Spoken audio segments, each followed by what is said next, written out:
Welcome in, everyone. Hello.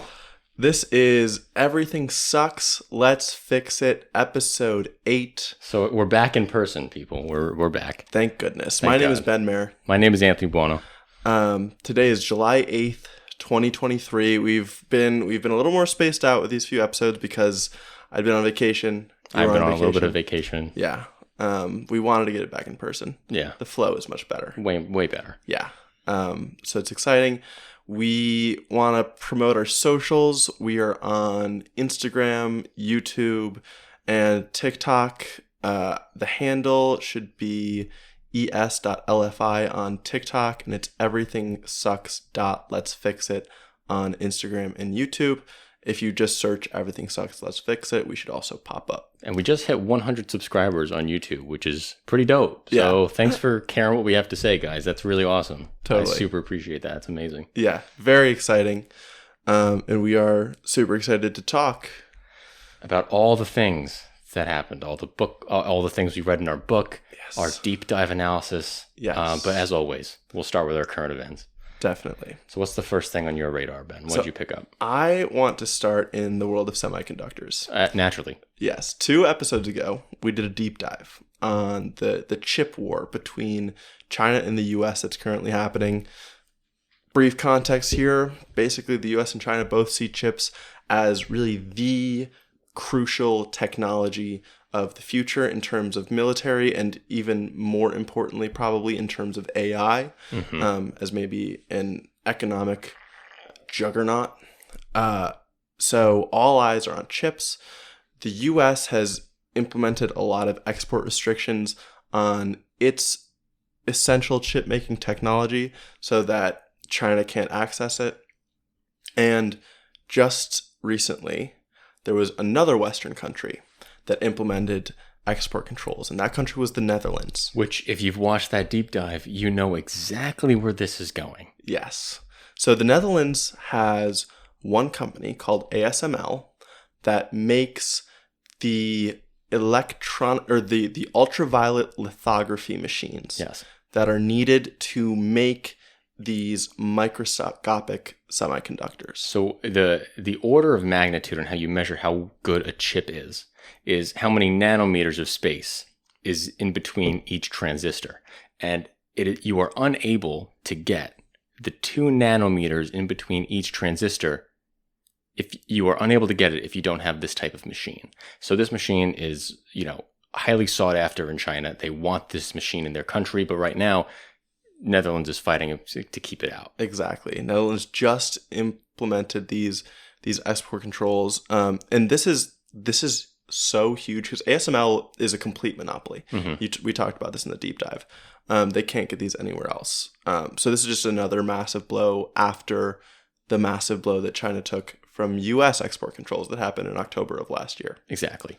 And China recently submitted a patent for an ultraviolet lithography machine that was going to be capable of creating microchips on the 7 nanometer level in between spaces.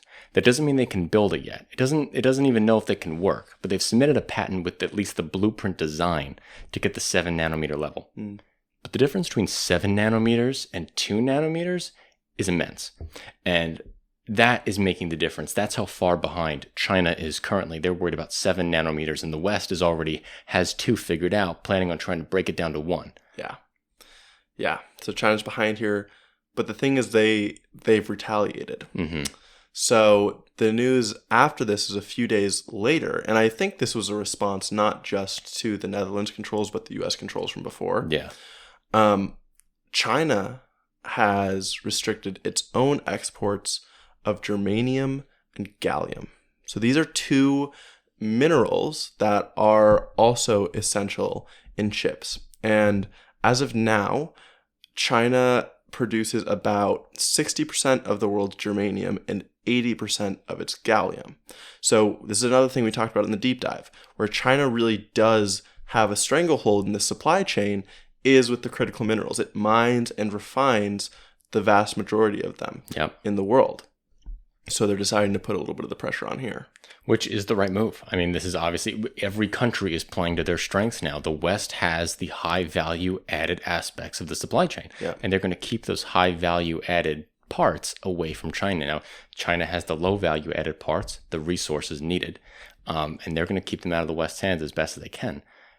I don't know ways to get out of this. We've talked recently about lithium and how America is now making closer ties with Australia to make sure that Australian lithium reserves are going to the United States, kind of blocking China out from that possibility. But I don't know other ways to get germanium and gallium outside of China. I think, so there are countries that are our allies that do produce these, obviously at a much smaller scale than China. It's not 80% of the world's supply. Exactly. But I think the UK is an example of one of them. We also, I think I read something about this. I think the US has the largest natural supply of germanium in the world. Okay. But we haven't been tapping it. And so this is another part of China's strategy that we talked about in the deep dive, right? Is that because of their communist structure, they can pour money into their industry and make it so much cheaper than any other country to produce these materials that it's not worth it for any country to even build up the supply chain. Right. China has already mobilized an industrial policy around capturing the germanium and making an industrial policy around that and investing so much money in that. And America is lagging behind on that because there was no profit incentive to go after it. Exactly. There's a national interest perspective. There's natural interest to go after that germanium, but there isn't a profit incentive. And that's one of the massive flaws of the market capitalist economy. Yes. And something that we need to tackle and deal with. Otherwise, the Chinese model gets these advantages. Exactly. So I think what happens now is like we haven't had a reason to before. Now we do. So I think money will start being poured into the raw material level of this supply chain. It's just a matter of how long it's going to take. Right. And one thing I did read is that the Pentagon reported that it has its own stockpiles of germanium and gallium, and I assume every other critical mineral. In thinking about these kinds of controls, who knows how long it's going to last and who knows how long it's going to take to ramp up supply chains on allied shores. Right. Because this decoupling of China is going to be, on every level. Exactly. And it's so funny because they keep emphasizing that it's not going to be a decoupling. Like Biden says this, Janet Yellen just went there saying we're partners. Yeah. They're just trying to put ice on the open wound. That's how I feel. Like they're just trying to do everything they can to not, push them over the edge and freak them out. But the cards are on the table. Right.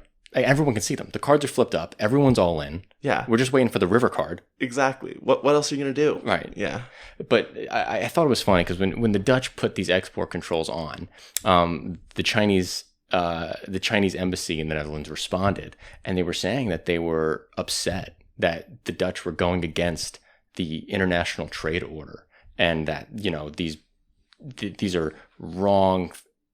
This is causing inefficiencies in the global economy and they should be upset about this and reverse it. But then China goes and does their germanium gallium, and it just shows that's all vacuous. It's all nonsense. Yeah. No one actually believes that. Yeah. That's just a whole... And no one cares. No one cares. No one cares. Yeah. You just have to keep making your political posture. Exactly. All right. Let's stay on chips and let's move on to what's going on with some of the TSMC stuff. Yes. Yeah. So TSMC is the largest chip producer in the world. They're based in Taiwan. But with the CHIPS Act, we're encouraging some onshoring of their production into the United States. They're in the process of building a fab. It's a facility where you produce semiconductors. They're producing one in Phoenix, Arizona. But there's some labor troubles going on over there that's kind of going against Biden's message. Biden is supposed to be the union president. He's supposed to be the union guy. He's supposed to be the Made in America guy. Well, what does Made in America mean if the workers aren't from America? Because right now, TSMC is sending 500 Taiwanese workers from Taiwan into Phoenix, Arizona to try to get this fab up and operational, or at least one of the first two. Mm-hmm. Now, how do you feel about this? We have 500 Taiwanese workers coming into the United States. Obviously, there are some justifications, but how do you feel about it at the front? I'm certainly not a fan. Mm-hmm. I agree with the idea of making these American jobs. Like, a huge part of the CHIPS Act is supposed to be to bring the jobs that were lost with globalization, kind of the more manufacturing, maybe lower skilled type jobs, back to Americans. That's exactly what's not happening. But what I'm trying to think is like, what was the alternative? Was the alternative? I mean, what you were talking about is the certain rule for unions to not be necessary. What's it called? So Arizona is a right to work state, Yeah. which means unions are very weak in Arizona. Non-union workers don't have to pay union dues, even though they get union representation at the facility. So with that, unions are super weak in Arizona. So Arizona isn't a fair test case to talk about union labor. You know what I mean? Like if this was going on in Michigan and union labor wasn't getting used, Michigan just repealed right to work, there'd be a little bit of a difference. But there are still things that the government should be doing to pushing for this union stuff. But TSMC has already come out and they've said, look, you want to use union labor? It's just too expensive, flat out. That's my problem. Like I would think that the fix for this was for Biden to have actually wrote right into the CHIPS Act that it has to be union labor. It has to be union labor. But I also think that would scare these companies away. Right. And when it comes down to it, like we've already talked about that the CHIPS Act does include provisions that the U.S. can claw back the money that they give companies if it's not used for the projects that were initially listed. Right. So, which is an awesome thing that we're glad is included. Yes. In that way, like I think he probably pushed as far as he could in terms of ensuring that these fabs were actually made.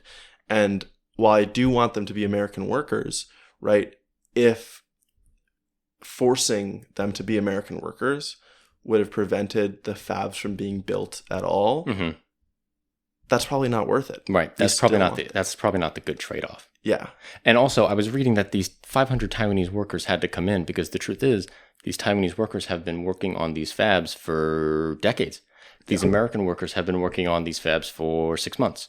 There's a difference in experience level. And that's not spin. That's not propaganda from TSMC. The truth is these guys have been working on these machines for however long, and they have more experience building them and building the facilities. And I imagine that they are going to be able to get it done faster. Yeah. Now, hopefully, as we talked about with the CHIPS Act, there's so much good investment into education that these can eventually become American jobs. Right now, it looks like with this first fab facility, TSMC needs outside non-American labor to get it done. Which we expected, and we've also talked about the expected labor shortage that the chips industry faces. So it doesn't surprise me at all that some of it is going to be Taiwanese work. We even talked about that on the deep dive specifically, that we expected Taiwanese workers to come and do it. Exactly. Yeah, we even said that we were worried about the invasion of Taiwan because of semiconductor workers who might be killed because that they're the only people who have this information. And you can't read it and learn it from a manual or a blueprint. You need to have someone who's done it before to teach you. So we've always expected Taiwanese workers to be a part of this equation. Definitely. The one other thing that I wanted to mention on this is there are reports of horrific conditions at the work site, right? They're still constructing the fab right now. And some of the workers on the site have testified that it's like the worst working conditions they've ever seen. That there are allegations that 2 people have died on site, that massive piping has like fallen from cranes and injured people, that people, I think that there were allegations that a person had like fallen through the stairs and injured himself. I've heard that one. That's I think that's probably the spot where I would criticize the American government the most, is in like, let's put a little bit more scrutiny on this project. Let's force them to adhere to our standards. But then again, I still wonder, like, is that going to scare TSMC away? Yeah. Right? I don't think it's a weird balance. Union labor and demanding union labor may, and I can accept that. I don't think good working conditions or safer working conditions necessarily will. I think that they're used to doing things a specific way in a country that doesn't have as good labor protections. Yeah. And now that they're in a country that it has better labor protections, we should be bringing down the hammer on things that we should, you know what I mean, that are easy to smack down. Sure. And, you know, kind of get them acclimated to the American system and don't think that they get away with it, you know? Yeah. That makes sense. But I've heard reports about it being pretty bad working conditions, and I hope more American workers will get rolled into the fab in the coming years, which I'm sure they will. Yeah. Yeah. But the first wave, you just need the experience. Yeah. I think it does make sense. I mean, that's kind of how knowledge transfer works, right? You can't expect it all to come in one fell swoop. No, of course not. But we're going to stay on at least the resources of supply chips, chain. of supply chains and all this stuff, because we got another story related to lithium. I was super interested to see this in the New York Times. Basically, the lithium demand over the next several years and even decades is going to go through the roof because it is an essential material needed. Not only it's needed for semiconductors, but crucially is needed for electric vehicles in the batteries. Yep. And right now, the global supply chain doesn't produce nearly enough lithium. We're not at all prepared to scare up electric vehicle production. No, not even close. And so because of that, car companies are getting into the business of lithium mining, which is super interesting. And this has actually happened before, what I learned.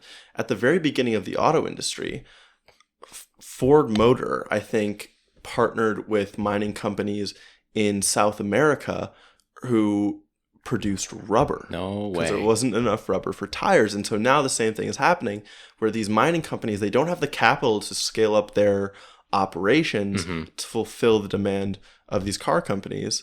And so instead, car companies are putting in all of this investment on the front end so they can beef up the supply chains for themselves and supply their cars that are going to need all of these lithium batteries moving forward. That's crazy. It's crazy that it's already happened. Yeah. You know? Yeah. That's so crazy. And the interesting thing is going to be to see whether are these companies going to be left holding the bag? Because there's a worry that like you beef up the supply chain so much and then they're overproducing, prices go way down, and you end up having paid way more than it was worth to actually beef up that supply chain. Well, if they're in the business of car making, not of lithium production, them overproducing lithium isn't really a danger on the car manufacturer side, right? They can take the hit. They can take because they're not taking the hit if they're not the ones selling the lithium.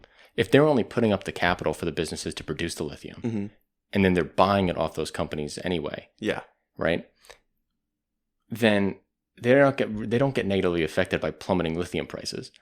They'll only get negatively affected if electric vehicles don't stick.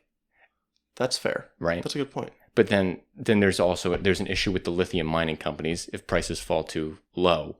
Yeah. And the buyers aren't there at the scale that Ford thought.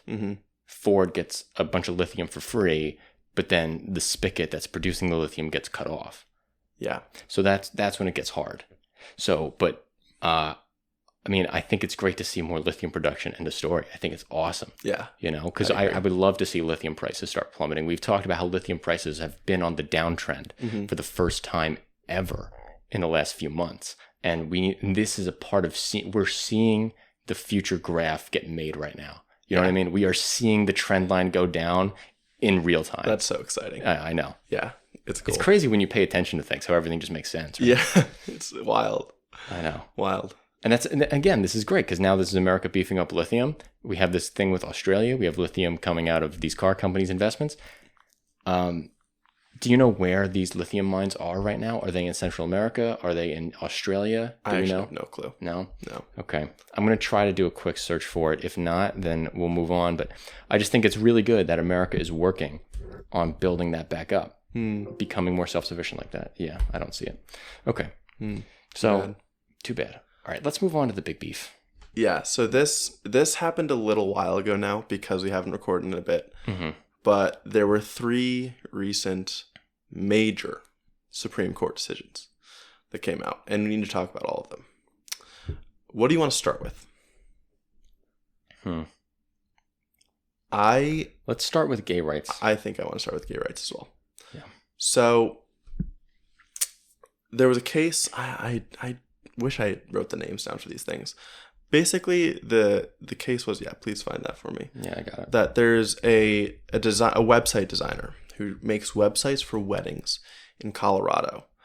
And she is a Christian, and she claims that she holds personal belief that she believes marriage is between a man and a woman. And a gay couple enlisted her services and wanted to create a website for their wedding. Am I wrong? You're kind of right, kind of wrong. There was no gay couple. She made up a hypothetical gay couple. You're right. There was no actual person on the other end of this. That's correct.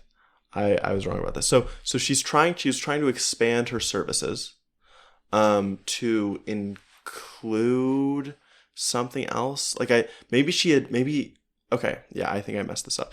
She had done designs of flyers or invitations for Wedding weddings websites. before. I don't think she was looking to expand. Oh, she's looking to expand into websites. Okay. And there's a Colorado law that protects against it protects from being discriminated against by businesses for all of your basic like for religion, for race, for sexual orientation, whatever it might be. This designer was looking at this Colorado law and thinking, oh, if I expand into wedding websites, then I might be forced to produce a message that I don't agree with. Right. That being that she would have to make a website for gay marriage. And so she sued against that Colorado law.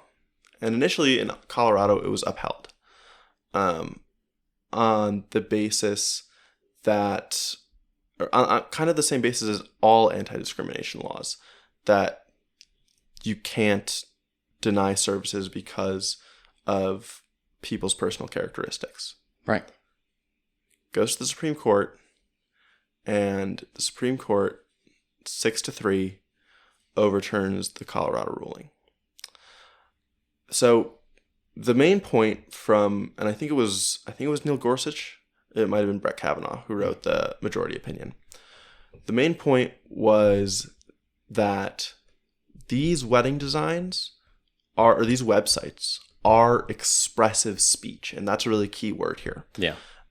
Because he's trying to say, okay, if the service that someone is providing, it can be called expressive speech, then they can't be forced to say something that they don't believe in because of their own race, religion, beliefs, whatever it might be. The dissent obviously was vehement that, and it pointed to cases like the case that upheld the right to gay marriage,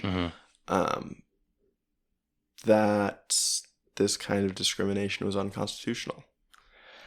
What do you think? Well, I think it's crazy that this like core tenet of like Civil Rights Act type stuff of not, discriminating in the marketplace based off of intrinsic and immutable characteristics. That's kind of like the line, right? It's like gay, race, religion, sexuality, right? Gender. Mm-hmm. These are things that you can't change about yourself. And because you can't change them about yourself, you shouldn't be punished for in the marketplace of refused services. Mm-hmm. This goes against that. And the way that they use expressive speech, I've never heard that before in a way used like this to deny services to people before. And it just makes me feel like they were looking for a reason. And that's how I feel about this case, is it's like they were just looking for a reason. And that becomes more obvious when you find out that the person who is cited as asking to make this website has come out and said that he didn't ever contact the designer once, that he never interacted with her. Yeah. That this was not something he even asked. Which means that where was her standing to go into court if this never even happened? What happened here? Yeah. If this isn't even, if he never went to her and demanded this, what's the thing actually being solved? It's almost like this is this was just a thought battle to be able to get the right on paper to discriminate against gay people. Yeah. That is interesting. That is very interesting. I want to do a thought experiment, because imagine like if you have a Christian person who provides a service like this, mm-hmm. and say there's someone who believes in Satanism, right? And they want to enlist her services to promote a wedding that is going to have a ceremony that's like eating babies. Right. Does she need to make that? Does she need to provide that service? This ruling says no, right? Exactly. Yeah. This ruling says no. I mean, I would also say no to that. And then what's the difference? Well, I mean, the difference, well, eating babies, I don't think there's, because eating babies is bad because you're committing harm to somebody else. Yes. What I'm saying, there isn't anything like, but I know what you're saying. There isn't anything equivalent to that that comes with being gay. True. But like, even if there is some religious, like being against Satanism, or isn't the same as, how can I put this? No, because it's not that simple. If it was just make a website that says, "Oh, we're Satanists," then I think you should be forced to do that. Okay. Because the same way I believe you should be forced to, do it if they're Muslim or Jewish. Sure. If it's going to be, eating babies on the website, that's going to be a little different. Because now you're displaying gore. I think there's other things there. And you're promoting something that's against the law. Right. So, but if it's just Satanism, then I'm cool with it. Then you should be forced to, as a Christian. Okay. I do think that. I totally think that. I'm with you. So then what happens if you are Christian, and it's the 1960s, and you believe interracial marriage is against your religion? Where does that go with this? Can someone say that, oh, it's an interracial marriage, I don't want to make a website for you? Oh, you're interracial marriage, I don't want to make your floral decorations? Because that's expressive. Definitely. Arranging the way of the flowers, that's expressive. Well, I think, that's where like the court maintains power, right? Because they've now defined this new nebulous thing. Yeah, and on case by case, they get to decide what's expressive. Yeah, this is really a court. That's a good way to look at it. This is the court gaining more power giving more power to itself. Yeah, definitely. And I just, I think it's so unfortunate. And we talk about so much. If there's two things that we talk about on the show, it's the power of the court and semiconductors. Those are the two things that this show is about, honestly. Yeah. And man, we just took an ass kicking. Like liberal, I mean, I don't know if I should say we, because we will have some disagreements with the liberal side in these cases, but this is just civil rights. Yeah, this is just civil rights, getting it absolutely demolished. Yeah. And is baking a cake expressive speech? Like, where is this going to go? That's the thing. It's like baking a cake might not be expressing speech, but writing something on the cake. Right. Yeah. Writing something on the cake. That's or like putting the little statue, or the little like sculpture, the chocolate sculpture of the couple on the top of the cake. This is going to be a nightmare over the next couple of years. This is going to be an absolute nightmare. It's going to be a train wreck, because so many people are going to take this ruling and sue about all of the things, everything. Totally. I think the country has moved. I don't think that the anti-gay right is as prominent as it was. Unfortunately, it's actually gaining steam since the whole transgender panic. Yeah. And like the groomer label being thrown around online and on TV and everything. The support among conservatives for gay marriage is the worst it's been since 2005. So it's actually going in the wrong direction on the conservative side for the first time. For the first time, the trend changed. Independents and Democrats are still moving to greater and greater approval, but Republicans are getting worse approval. And that means that some crazy cases can come out of, some Alabama, Mississippi areas that have like one or two gay people in it. And a conservative Supreme Court. Right. And some crazy cases can keep pushing what is expressive speech, quote unquote, whatever expressive speech is. Yeah. And they can keep defining that as ever they see fit. Yeah. So it will be interesting, like, to see updates. Right. To how expressive speech is defined. To see it, like, will the court be rational about it? Or will they start saying, I don't know, like, servicing your car is expressive speech? I was literally just thinking that. Servicing your car. Every mechanic solves something differently. It's my art. You know what I mean? It's like, dude, you can always find a way to argue these things. It's all about the interpretation here. Yeah. And well, I mean, I guess, to me, I can see these websites, like, being considered expressive speech, which is why I'm looking to see if they come out with a ruling that really is infuriating and clearly across the line to say is expressive speech. Well, wait, let me put your hypothetical back at you. How do you feel about the Christian being forced to make a Satanist website for a church, for a wedding?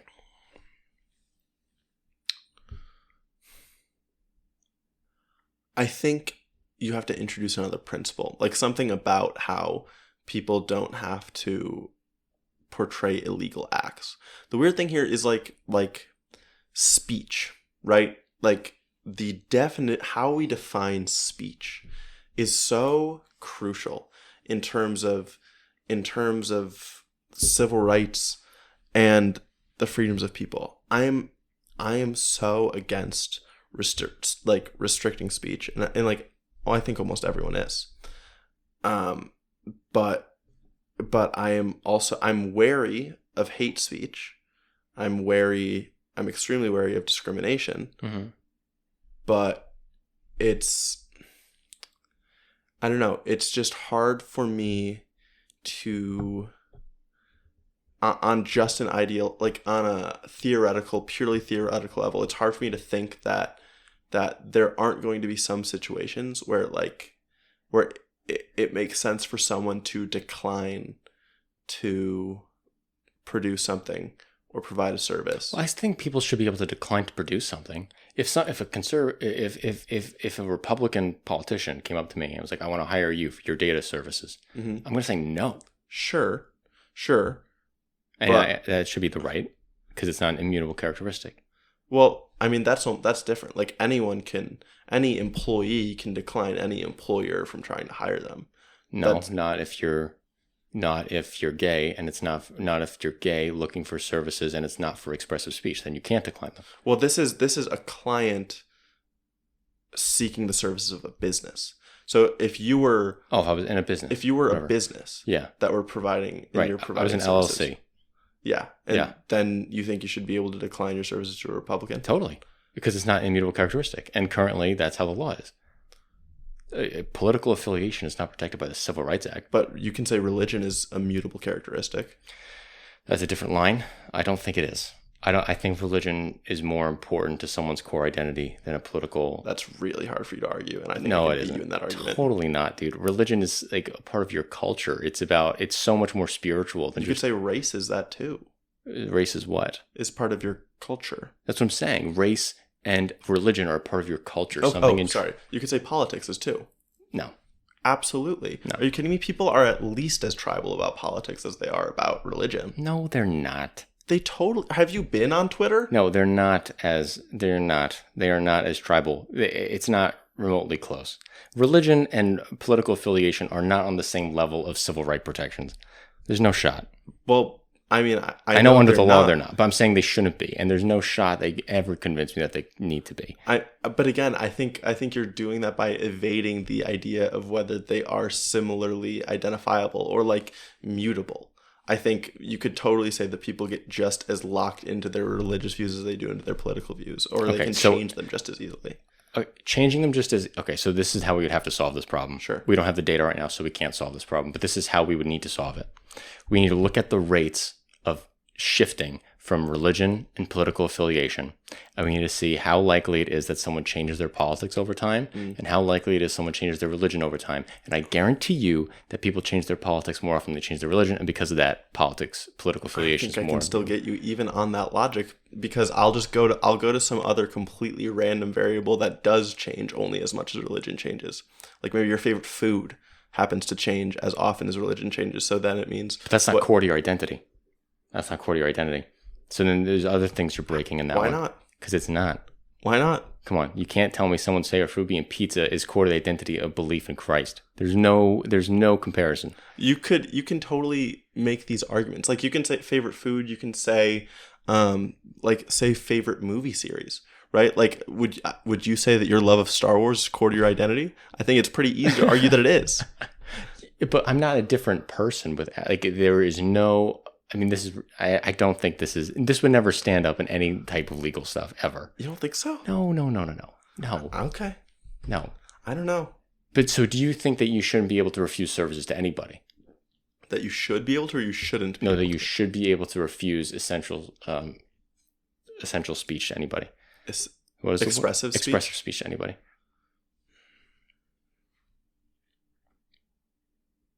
That you should be able to refuse it for everyone. Or are you that you If anything, maybe you stick to the actually immutable characteristics: gender, sexual orientation, race. and kick the religion out? Maybe. Okay. That way my argument goes to shit if we're focusing on just those three. Yeah, Right. that's fair. Yeah, I've got nowhere else to go. Yeah, that's fair. So All right. No, I'll stick by with the defending of the religion as an immutable characteristic, but that's a conversation for a whole nother day. yeah. All right, let's move on to the next case here. Can we do affirmative action next? Yeah, let's do affirmative action. Okay. So Supreme Court pretty much gutted affirmative action. Totally out of it. Yeah. Last week or 2 weeks ago, we talked about past educational related rulings in the Supreme Court in our history. And one came out of the 70s. It's 1974, 1972, around there. That was actually a good ruling by a conservative Supreme Court that basically created modern day affirmative action. Mm-hmm. And now a conservative Supreme Court 50 years later has gone away with affirmative action that it itself created 50 years ago. Yeah. Yeah. I mean, I'm not surprised. I'm not surprised. We talked about this right before the podcast.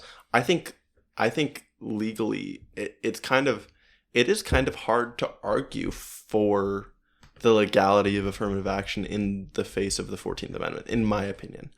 I read a review of the case that argued that the court was kind of doing away with the understanding of race-based law or discrimination-based law that has in based decisions that have come out over the past century, right?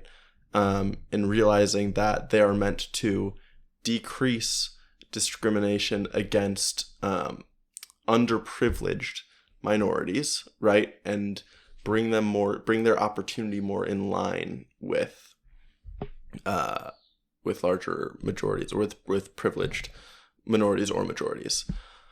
And I understand that, but that's where this to me becomes more of kind of like a spirit of the law versus the letter of the law thing, because I think it is legitimately hard to say that affirmative action does not discriminate on the basis of race.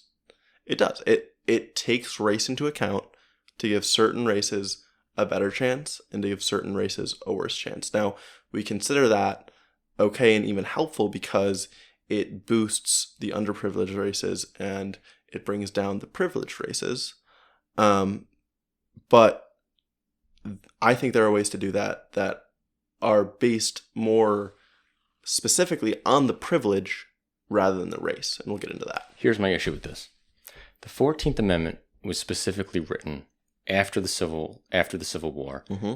and with race in mind. Mm-hmm. They were conscious of equal protection, meaning bringing blacks equal to whites. That Yes. was the goal of the 14th Amendment. So I think the law was race conscious, okay? And an example of this was, this is where, again, a little bit of history here. The Freedmen's Bureau was created in 1865. And the Freedmen's Bureau's job was to provision, clothe, and fuel for the immediate and temporary shelter and supply of destitute and suffering refugees and freedmen and their wives and children. Now, when we go into the definition of freedmen, the definition of freedmen is someone who is formerly enslaved who has been released from slavery. Mm-hmm. We know in America that all freedmen were black. Yes. Right. So this is a law in 1865 passed right alongside the Equal Protection Clause of the 14th Amendment, and it's explicitly discriminating based off race. Yes. This does not say provision, clothes, and fuel for all Americans. It says only for black Americans. But I think that's the important difference. It's not saying for black Americans. They set up, I'll say this. Sure. They set up a specific power that was aiming to reunite African American families, not families separated from the war, only black families. But does it say black families or does it say families of freed men? It says This is African American families. Okay. I think that's an important difference. You think freed men makes an important difference? We know that all of them were black. Well, that's my whole point is it's getting at the root of the issue. The root of the issue is that these people were slaves and now they need help. Mm-hmm. And I feel like the root of the issue with affirmative action is there are a ton of people who are way less privileged than a ton of the other people who apply to college. And that privilege should be taken into account when they're being considered for admission, which I completely agree with. Mm-hmm. But that's the thing. I think it should be the privilege that is taken into account, not the race, even though the race often will align with the privilege or lack thereof. That's fine. And I understand that. But I'm talking about from a legal perspective. I don't think their argument holds. Because I think that the 14th Amendment was conscious of race, mm-hmm. and the Freedmen's Bureau being created by the same political party that was ruling, that created the 14th Amendment, passed the Freedmen's Bureau that explicitly focused only on race. And I'm saying that I don't think it holds up, because judges are trying to interpret the 14th Amendment mm-hmm. in a way that's totally out of lockstep with how the people who wrote the 14th Amendment believed it should have been used. Well, this comes into a larger discussion of like how I think the people who wrote the 14th Amendment thought it should have been used, yes, for it had race in mind mm-hmm. because it saw enormous racial discrimination and it wanted to decrease that. Yes. And I think there's an argument to be made here that this case, for example, focused on the lower acceptance rates of Asian Americans. Mm-hmm. You can make a case that banning this type of affirmative action is also taking race-based discrimination into account, and it is trying to get rid of it with this ruling. Mm-hmm. Right? Like you can definitely, I think you can definitely spin it to say it's actually matching up exactly to the goals of the original writers. Well, no, the goals of the original writers were to get African Americans on equal playing field as whites. Yes. That was the goal of the original writers here. So we know that Asian Americans don't have the same issue with discrimination as Black Americans. We know that. Sure, but isn't the larger issue the discrimination, not whether it's black and white? Well, I mean, I don't know. I think that laws can take race into account. I think that should be allowed. Mm-hmm. I think in certain areas, there are definitely areas where you need race to be taken into account. I think there needs to be, but sure, if you want to say that, because a good example that John Roberts talks about in the opinion is that a black kid growing up in suburbia doesn't face the same discrimination as a poor white kid living in West Virginia. And I understand that. Mm-hmm. So there should be some type of multivariate analysis, trying to figure out who faced the most amount of discrimination growing up. That's fine. Mm. But you can't throw race out of that equation. You can't say race is thrown out. I think race needs to be in it. But the black kid growing up in the wealthy suburb, mm-hmm. I think his blackness becomes important in the equation only if he's been discriminated against on that basis throughout his life, right? Only if he's lost opportunity. Mm-hmm. But what if I'm not confident saying that, I mean, maybe you are, maybe this is where I'm wrong, that anyone who has grown up black in this country has faced discrimination. I think anybody who has grown up black in this country has faced discrimination one way or another at some point in their life. I think it's impossible to make that argument. I don't think so. I don't think so at all. Because what you need is to sample every black person in the country to say that's true. That's the only way to do that. But we make policy based off aggregates all the time. We don't have to say, okay, one fringe case doesn't have. We make policy based off means and averages all the time. Sure. So look, but you know where race does play an important role? Mm. When we're talking about a white kid and a black kid in the same poor neighborhood in Mississippi. The poor black kid is way worse off and faces way more discrimination than the poor white one. still face a lot of discrimination. Both should get, good affirmative action treatment in my eyes because class should be a factor here. Sure. But the black should get more because they're going to have a harder time than the white kid. Absolutely. No doubt in my mind. No doubt in my mind. So yes, should it be an only factor? No. No. Should there be a multivariate analysis where you're allowed to include race? I absolutely think so. And I don't think that breaks the 14th Amendment at all. Well, I just think, so what we haven't brought up yet is the alternative to affirmative action is this idea of an adversity score. And I think Biden presented this idea as well, where he would hope that universities would start taking adversity faced by a student, maybe socioeconomic status, into account in considering them for admission. This is where I think the policy should go. And UC Davis in its med school, because the case that actually upheld affirmative action in the early 70s also prevented UC Davis from doing their specific part of affirmative action. They were involved in that case. So what they had instead is an adversity score where, in addition to grades and test scores, extracurriculars, they consider the amount of diversity a student has gone through. And so they'll ask whether the student has like two parents in the household, something like whether they've ever had to be a supporting member as far as the money in the household, and a few other questions. And it's given them one of the most diverse student bodies in the medical schools across the country. Yeah. So to me, I think I'm not, I know racism exists. I know systemic racism exists. But I think finding more specific ways to identify who that is affected, and how, whether it's like short answer questions about it, whether people are encouraged more to write about it in their essays, or whatever it might be, that seems, I prefer that method to something that is completely sweeping. But what you've just described is the same thing that I'm talking about. It's the exact same thing because you're taking race into account. How? Because you're saying if you've faced race-based discrimination, I'm taking a presumption that everybody has faced race-based discrimination. That's my assumption. Everyone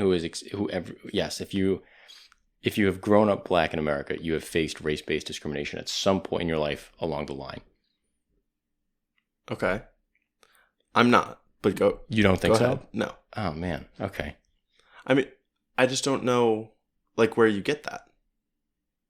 I think it's just a blatant assumption that comes from believing, like, understanding the history of black people, and that, yes, over history, they're more discriminated against, but the idea that every single one has experienced it, even up to like now, that seems almost as absurd to me. We're talking about tens of millions of people. Every single one. Do you think every single poor person is hardcore discriminated against in our society and deserves the same treatment based across them? Do you think that's true? Well, discrimination, and when it comes to poverty, it's hard because everyone is discriminated against based on the amount of money they have. Right. Because you just can't get the same stuff. Right. But someone who has 40 grand, making 40 grand a year, and their parent pours every cent into them versus a parent who makes 40 grand and doesn't spend a penny on them, but they have the same test scores and the same everything. Yeah. The UC Davis model has trouble capturing the difference between those two people. But are you implying that the black kid is much more likely to have nothing poured into it? No. What I'm saying here is you're comfortable generalizing the $40,000 family income same across both. Okay.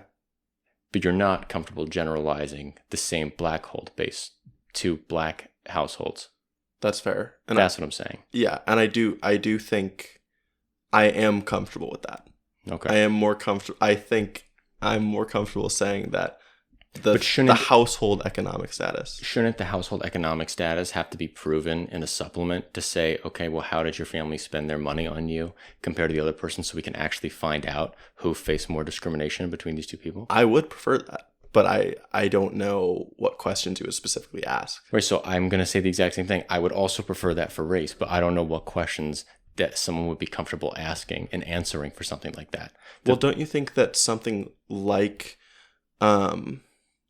I think the socioeconomic proxies are generally good at, like, they are good at aligning with race. That's why the UC Davis model works, is the questions it asks it does end up accounting for race, because that's the reason that discrimination is bad, because it has socioeconomically kept Black people down in this country. And so by kind of going more to the source with that, you end up with a more diverse student body.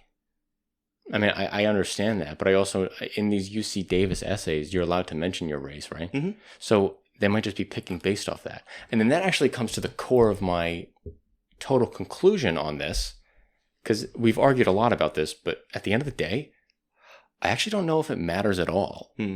Because John Roberts, in his opinion, said that you are allowed to accept essays that take race into account. Yeah. And they talk about their discrimination. You can measure how they dealt with that adversity and put that into your thought process when you admit them or not.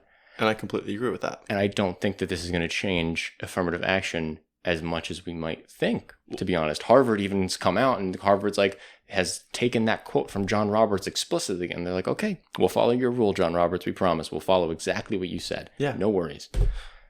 Well, I think that's how it should be. Like, if someone has something to write about how they've been discriminated against, then yes, then that's when I think the affirmative action should help them, right? Like, that's kind of my whole point, is it should be reflected in something, and whether that's something that you've written about or the socioeconomic status that your family has. Do you think that there's anything wrong with having to prove that America's racist in your essays? Do you think that there's anything wrong? I think there's something systemically wrong with that you're asking Black kids to prove that racism exists. That's not how I see it. I don't think they're being told to prove racism exists. I think they're being asked to show how racism has affected them. And if racism has affected them, then it makes sense that it should be taken into account. Okay. I just think it's a hard thing to say, and someone's reading through these stories and saying, this racism wasn't really affecting this kid. He might have said that racism was, after reading this, I don't know. This is getting, you see what I mean? It's getting a little tricky.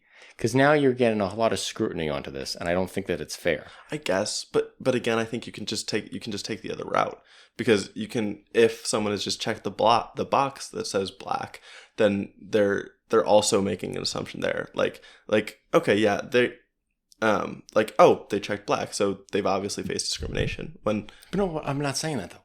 I'm not saying that. I'm saying you build out an equation, and it has 10 factors. Yeah, which is also, and race is one, which of them. was already the case in this case. That was what they were presenting. Anyways. Well, did they talk about income and everything? I don't know. They didn't talk about socioeconomic, That's but it is that they have test scores, right? Performance. So income needs to be in there too. Other socioeconomic factors other than race need to be in there. That's what I'm saying, and that needs to be the analysis on how this gets in. But you can't check race off. I don't think that's fair. Okay, I think the best way I could articulate it is this way: if there are 50 white kids who have the exact same test scores and grades and come from the same socioeconomic background, and have the same extracurriculars, and 50 Black kids who have all of those same stats exactly, I don't think 40 of those Black kids should be admitted and only 10 of those white kids. If you're saying 50 have to get admitted, I think it should be 25 and 25. I think if the only differentiating factor is race. No, because there is, in a situation like that, the Black kid will always face more discrimination than the white kid in that given circumstance. with everything that goes on with how the police treat the different races, how there is generational trauma related to racial discrimination. There are differences that go into play. There's subtle, unexplainable interactions that you have with people on a day-to-day basis that makes being white and being black a different experience in America, whether you like it or not. Do you think we could get, like, can we get into what does make that different though? Because to me, what makes that different comes in like people who aren't like you treating you as different, right? But what if those black kids grew up in a community of other supportive black people, right? And those white kids grew up in a community of other supported white people. And well, so look, sure, they have... There's thousands of different examples of this, okay? But like one of them would be the difference on how drug enforcement is different between the two people. Sure. You get a community of 50 white kids and 50 black kids. More black kids are going to jail than white kids. End of story. That's what's happening. Yes. More black kids are getting the cops called on them. End of story. Than white kids. That's just the truth. More black kids are not going to be treated with the same type of health care that white people do because black people have worse health care outcomes overall. But I think you're using generalizations. You're using broad totally statistics. I'm not. Black women are actually less likely to receive epidurals during pregnancy because their pain is not as believed as white women's pain. That's proving my point. You're using a broad statistic. Like black women are more likely. You're using something that's general across races. And what I'm saying is, sure, if you randomly sampled 50 black kids and 50 white kids, right? You could say, yes, more of those black kids are going to jail. Right. And you can say, yes, they're more likely to have gotten drug busted or gotten pulled over by the cops. But what if those 50 black kids, these specific 50 black kids, have never gotten pulled over by the cops? Well, because then you build out a formula, and then you figure it out which ones. You take race, and you take money, and you take parental status, all those things. You plug it into a big formula, and you get an answer. But throwing race out is bad and dumb, and you should stop defending it. I'm just skeptical of... I feel like taking race into account is necessarily putting people into a very large box. And I agree with where the boxes are. But I think when you're talking about something like college admissions, and it's a very specific selection process per applicant, right? I don't think I wouldn't want to put that, like, to look at the very enormous box I'm putting them in to determine that outcome. That's all I'm saying. Okay. Again, I don't know how much of effect it's actually going to have at the end of the day anyway. I don't think it matters. Yeah. I mean, I shouldn't say I don't think it matters, but also the amount of people it affects, the amount of people that go to elite universities in the United States are so small anyway. Yeah. It's not even the amount of people that go to a school that has an above 50% admission rate, it's not even half of college kids. It's so few people even go to schools above half at 50% admission. Most people go to schools that have 75% admission. So it's just not. It honestly, sometimes I see these things talking about college admission stuff, it seems like a upper middle class elitist problem in a lot of instances. Yeah. But unfortunately, the only person who's getting negatively affected here is the poor black kid who's trying to get out. But whatever. We'll move on from affirmative action. Yeah. We'll see how this goes in the next couple of years. Sure. I'm really hopeful that I see the UC Davis model adopted by most of these colleges. Yeah. And the student bodies remain just as diverse, if not get more diverse. I promise you they won't. Okay. I promise you they won't. I promise you they won't. And I was going to say something else about affirmative action, one more thing, and then I was going to move on, but I think I don't remember anymore. Too bad. Okay. The last one. So this is definitely the least overall important, big picture important, but I think in the near term, it's absolutely vital. So the Supreme Court declared that Joe Biden's student loan debt cancellation plan was illegal.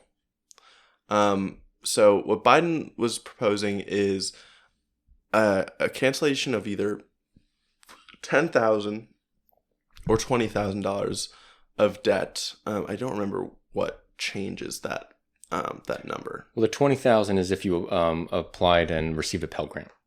Okay. 10,000 is no Pell Grant. 20,000 is with Pell Grant. Okay. So Pell Grant goes to students with lower socioeconomic statuses or just less wealthy families. And Biden, so he wanted to cancel that amount of debt. It would apply to students who are making less than $125,000 a year, or not students anymore, but people with student loan debt. And the Supreme Court said it was not legal. So Biden was trying to use the HEROES Act, which we talked about before, to as a provision to make this executive action. The HEROES Act, we talked about this context, it came out after September 11th, and it was meant to allow the executive branch to take action to remove some of the economic burden from people who were either in the military or who were being affected by a national emergency. Right. COVID comes along. Big national emergency. Definitely a national emergency. Yes. Trump declared it a national emergency in March 2020. And when Biden issued this executive action, it was still technically, at least, a national emergency. Right? Because of this, I think Biden was within his rights. Yeah, I think this is totally, you put it, letter of the law. I think this is totally in the letter of the law. Yes. It is literally a national emergency. And you read out what you said from the HEROES Act, because that was great that you put that in the notes. Yeah, so the HEROES Act specifically says it authorizes the Secretary of Education to waive or modify any requirement or regulation applicable to the student financial assistance programs as deemed necessary with respect to an affected individual who suffered direct economic hardship as a direct result of a national emergency. Beautiful. So, right, we have individuals who suffered direct economic hardship as a direct result of a national emergency. Actually, this is one place where I was skeptical. Right. I thought maybe, like, if there was a counter argument, this is where they could have focused, but they didn't because they wanted to wipe it out in a more sweeping way. Right. Like, I thought you would have gone after the suffered direct economic hardship. Yeah. Right? Because then you're like, oh, you need everyone to prove that they suffered economic hardship. Yeah. There's plenty of people who made a windfall from COVID. Right. Right? I mean, maybe you could say, like, oh, the country underwent inflation. Maybe, but I don't. That wouldn't pass. Yeah. But they didn't want to. They didn't want to go on that. Mm-hmm. So instead, they were really focusing on this first phrase that Secretary of Education can waive or modify requirements or regulations. The majority says the language to waive or modify and the further language that comes later on, which allows the secretary to replace the waived or modified terms with new terms or conditions, does not imply that they can make a move that is this economically and politically significant. And this is where it seems so shaky. That's ridiculous. Yeah.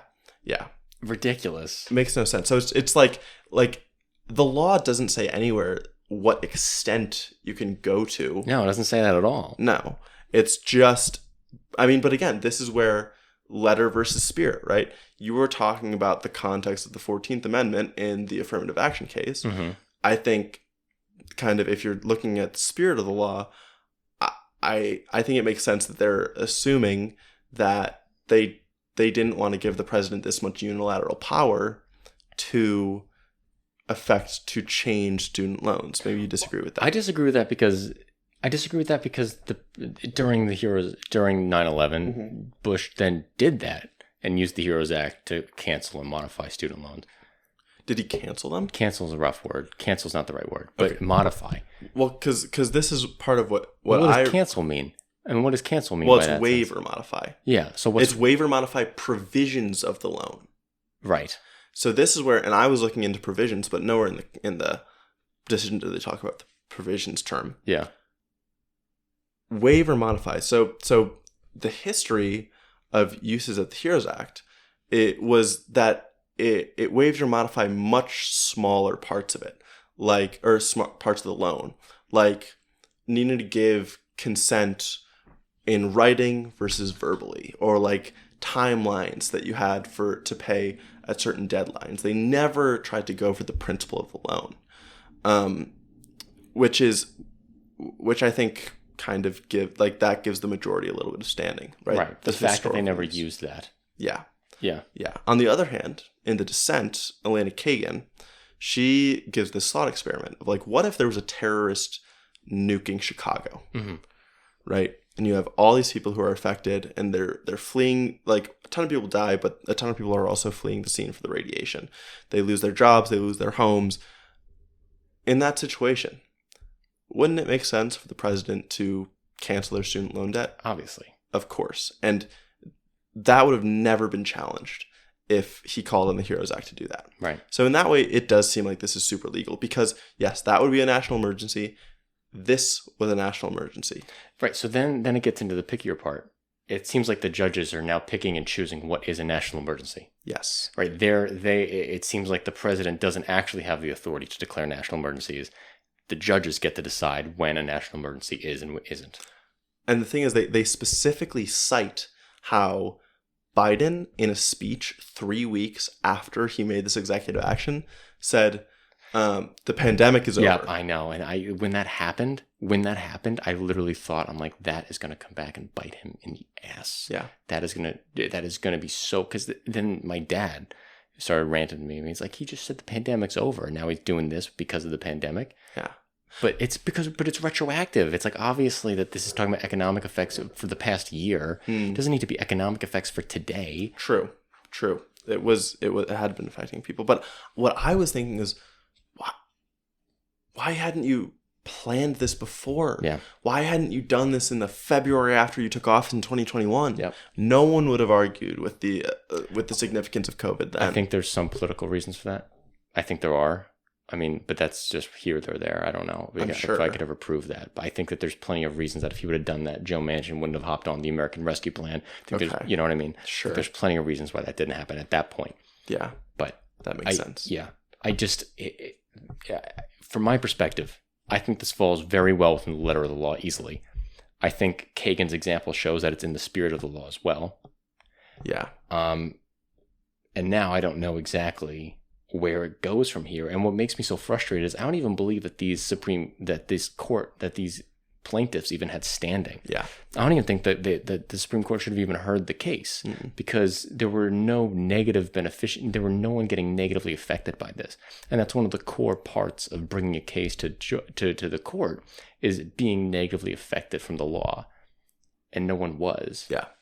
Yeah. And the argument they made for this was extremely flimsy. It was a state instrument, like corporation, that administered loans that brought the case, but then the state of Missouri, which had created this corporation, like brought it on their behalf, which clearly shouldn't be possible. And there were even leaks of employees of Mohela. That's the institution. Yeah, that's the corporation. Employees of Mohela saying, like, we don't even want to do this. Like, we are totally cool with the debt cancellation. Yeah. Internal memos going back and forth saying that. Mm-hmm. But still, the case got brought up here. Yeah. Right? It's just so ridiculous. It's completely politicized. But now, do you have anything else to say about the case itself? I don't think so. Okay. Because now Biden's going on a different path. And he's going to talk, and he's trying to do it through the Higher Education Act of 1965, which I think was the better way to go about it from the beginning. Yeah. I think that the Higher Education Act just gives the Department of Education the authority to cancel the loans in and of itself. I don't think that they have to deal with anything. It's not as sweeping, so you'll have to make some type of argument to the Department of Education, whether that be like a very simple email. But if it's done right, I think it could be very, very streamlined and very easy to cancel a certain amount of your loans. Okay. So there's some things with that. Biden is talking about not giving any benefits to your negative effects to your credit if you miss payments for another year. Yeah. Interest will still be accruing, but you're not going to get negatively affected if you don't pay them. I think he's also going to be talking about bringing down the income-based repayment programs. I saw that. Which is huge. Yeah. Right? Because that's actually huge. It's going to bring it from 10 to 5. 10 to 5 is huge. Yeah. And if you pay for your student loan for 20 years, it goes away. So bringing that down from 10 to 5 is pretty massive. Mm-hmm. So I think that's good too. Yeah. I just think it's a shame it didn't happen. You know, it would have, and now, I mean, this is good for inflation. More money out of the pockets of Americans, less purchasing going on. So that's good for inflation at least. Sure. Yeah. Yeah. From a cynical point of view. I mean, I have seen that potentially 20% of student debt holders are at risk of defaulting once payments resume. Yeah, it's going to be a nightmare. That's fun. It's going to be a nightmare. But I think like that's the situation where you can write, and that Biden should be setting up a portal right now to email the Department of Education so that the Department of Education can take authority through the Higher Education Act immediately. Yeah. You know, definitely. That's what needs to be happening right now. Yeah. And I hope he's getting on with that. Hopefully. All right, guys. I think that's all for current. That was a long current event. That was a long current events. Yeah. Oh, you know what? Last current event. We got the Iowa caucus date. Yes. January 15th. For all you political election junkies like me, we are only 6 months away from the train wreck of the Republican primary, and I am so excited. Yeah. And the first debate is next month. Which is going to be so fun. I can't wait. Are you going to be around to live stream it? Oh my God, I don't know. I don't know. That's so depressing. Yeah, I apologize to our viewers. I mean, maybe it'll go before I leave. Maybe. Yeah, August 11th is I'm not going to be here August 11th either. We'll figure it out. Okay. So, getting into our book club. Okay, book club. What are we reading, Ben? We are reading Supreme Inequality by Adam Cohen, chronicling the Supreme Court decisions that have hurt the country over the past 50 years. Yeah, that's a good summary. Everything sucks. This is why everything sucks. Yeah, exactly. So this chapter was about democracy, and it started with a really riveting story of Bush v. Gore. So this is a case that I had heard, I remember hearing about this from my dad, from my parents, for a while. Basically, in the 2000 election, when Al Gore was running against George W. Bush, there was something up in Florida, basically. So there was word coming in that there was a problem with the original vote count. Yeah.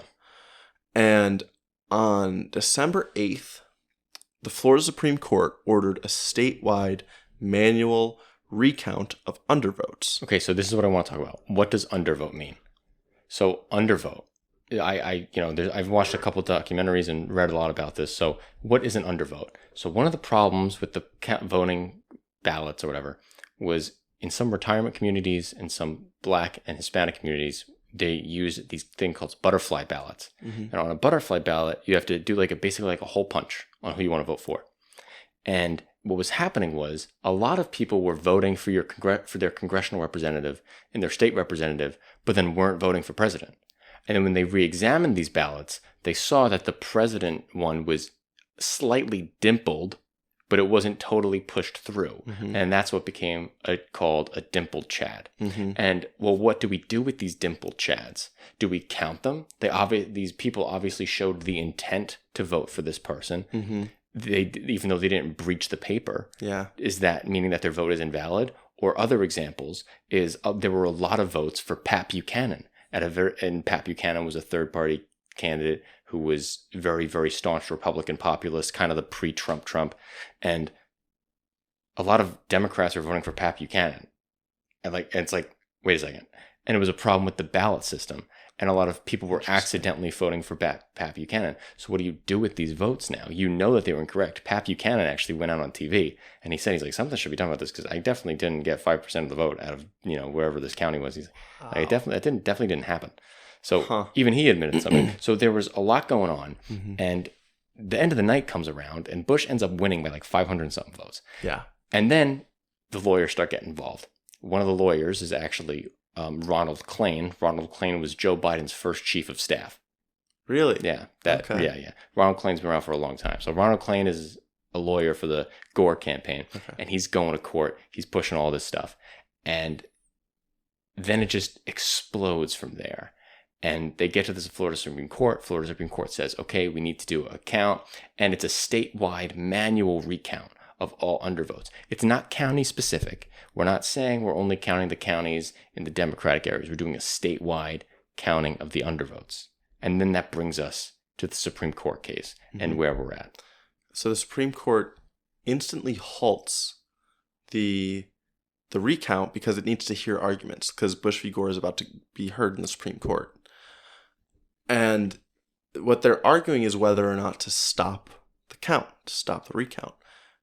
And amazingly, they decide 5-4 to stop the count. And they vote this along ideological lines. So the conservatives vote to stop it. During that discussion, conservatives, during the oral arguments, actually blamed voters for not properly filling out the ballot. Yeah. They blamed voters for not hole punching the paper all the way through. Yep.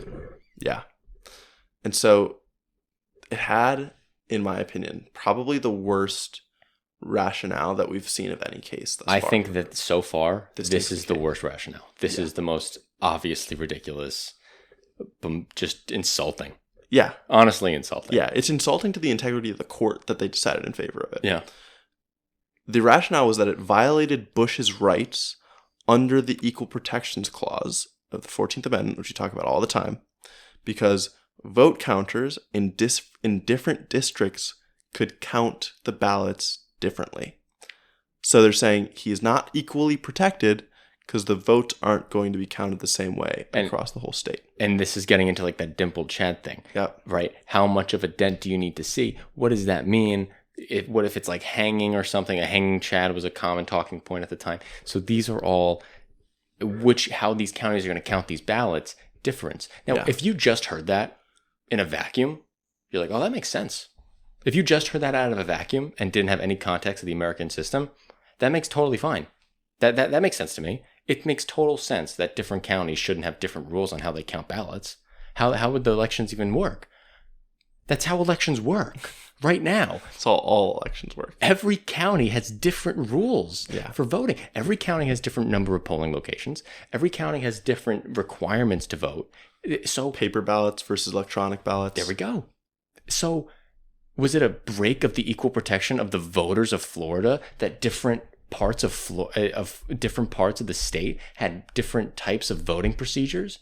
Were the people who had butterfly ballots getting disenfranchised and having their 14th Amendment broken because they having a butterfly ballot and other people had lever ballots? No one was making that argument. No. The Supreme Court didn't even talk about that, but it's George Bush's right under the equal protection. Yeah. Unbelievable. And because of that, the Supreme Court specifically writes in the decision that this shouldn't be used as precedent. Yeah, they actually say that there should be no precedent here. And the author in Cohen says this, and I kind of agree, that's where they're kind of calling themselves out. Right. Like, the whole point of the court is supposed to be to set precedent. Scalia even makes this so clear, and he says that his decisions, his whole career, Scalia is one of the most conservative justices on the court at the time. He has stated in the past that all decisions do not exist in a vacuum and are supposed to be used as precedent in other cases. But in Bush v. Gore, he announced that this is a unique disposition. End me. Ridiculous. End Absolutely ridiculous. No, this makes me feel like there's no ideology. It's power. And that's what I want to get at every time we talk about these cases. Yep. There is no ideology here. It's power. This is a power move. So there are two dissents. Two of the liberal justices actually concede that it is an equal rights or an equal protections violation. Mm-hmm. But they're like, why are we stopping the count? Let's just order Florida to give specific instructions across the counties so that they can all be counted equally. Yeah. Which to me seems like impossible to argue against. Yeah, it's the obvious thing to do. Yeah. Yeah. But past that, two of the liberal justices, including Ruth Bader Ginsburg, sign on to another dissent, which says this wasn't an equal protections violation, that the court was completely out of line for the decision, completely scathing. I mean, I think it would have been a great decision for this to say, no, this was a break of the equal protection of George Bush, and we need to figure out a way to count them right. And then all these different counties that have different voting procedures that are obviously worse can go up and then use this as precedent to say we need better voting regulation, and the federal government needs to step in and help us. Totally. But that's not what happened at all, because the Supreme Court does not care about those types of values. And they totally just, honestly, I view it as they were holding on to their own power just as much as they were trying to get Bush to be president, because they know that a Gore president would have destroyed the conservative justice. Well, it's weird because it's not even their individual power, because they're not going anywhere off the court. It's like they're trying to hold on to the party's power. Right. It is as partisan as it gets. Right. Yeah. It's unbelievable. And this all comes down, if you've been following along, this all comes back to Fortas not retiring when he did. Yeah. Yeah. Just giving up the liberal court. It's sad. And I don't know. I mean, I don't know where you even go from Bush v. Gore. Like, it's just such a blatant attack. Yeah. And so it's sad because in the 60s, under the Warren Court, as we've talked about before, you had awesome victories for voting rights. In 1962, there was Baker v. Carr, and this established the principle of one man, one vote, requiring both state legislature and congressional districts to have roughly equal populations. Could you imagine if congressional districts had different populations than they currently? Like, that's insane to think about. I mean, kind of, but to me, gerrymandering it's not far from that. Oh, it is. Well, it's very far from that. I mean, it's the districts have to have equivalent populations, but you're picking and choosing who's in the districts. Sure. Okay, yeah. So yes. I mean, it's obviously not as bad. If you could have a state senate that was totally based off land compared to just think about that. I mean, come on. We'd be talking about state senates that would be like 58 Republicans, 2 Democrats, even though the population's 60-40. Yeah. You know what I mean?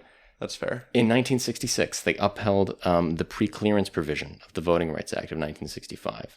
Now, what is pre-clearance of the Voting Rights Act? Because this is going to come up again later in our story. But some states and localities had to get approval from the Justice Department before they could change their voting laws. These states were mostly centered in the South, former Confederate states, and they obviously had long histories of discrimination, and so needed to prove that there was reason to go through with these changes.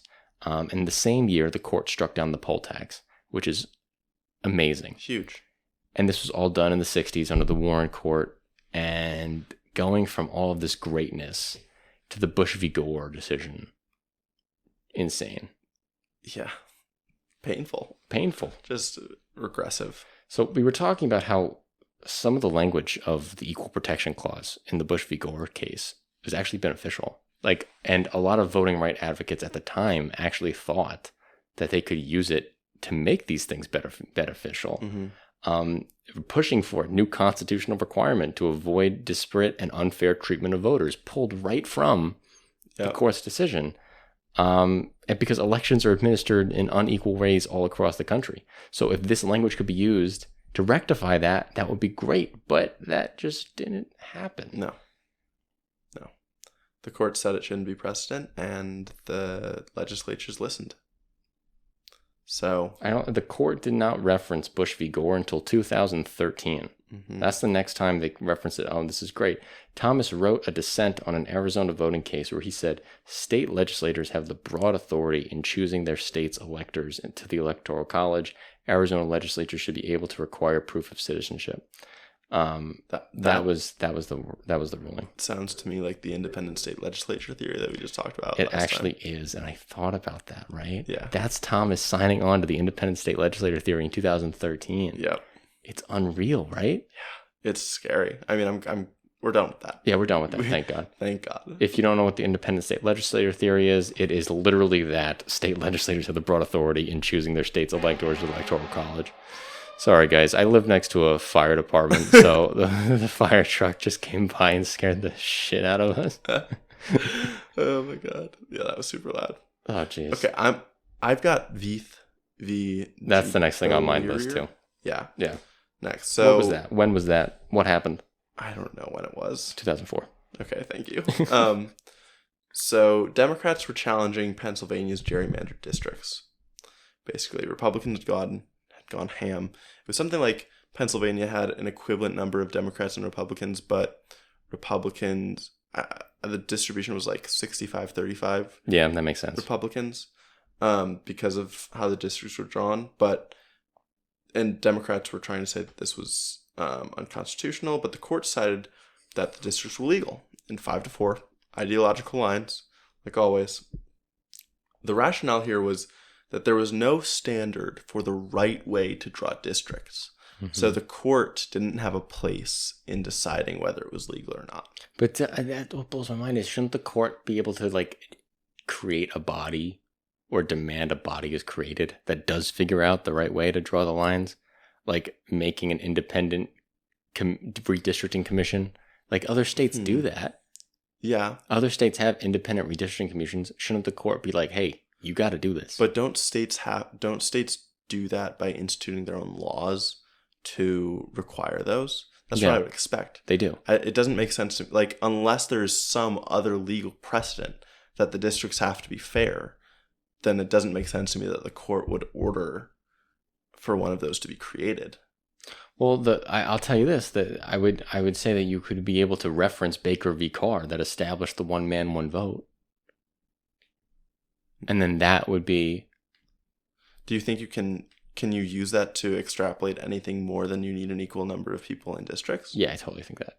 I totally think that you could use that type of argument to argue for proportional representation.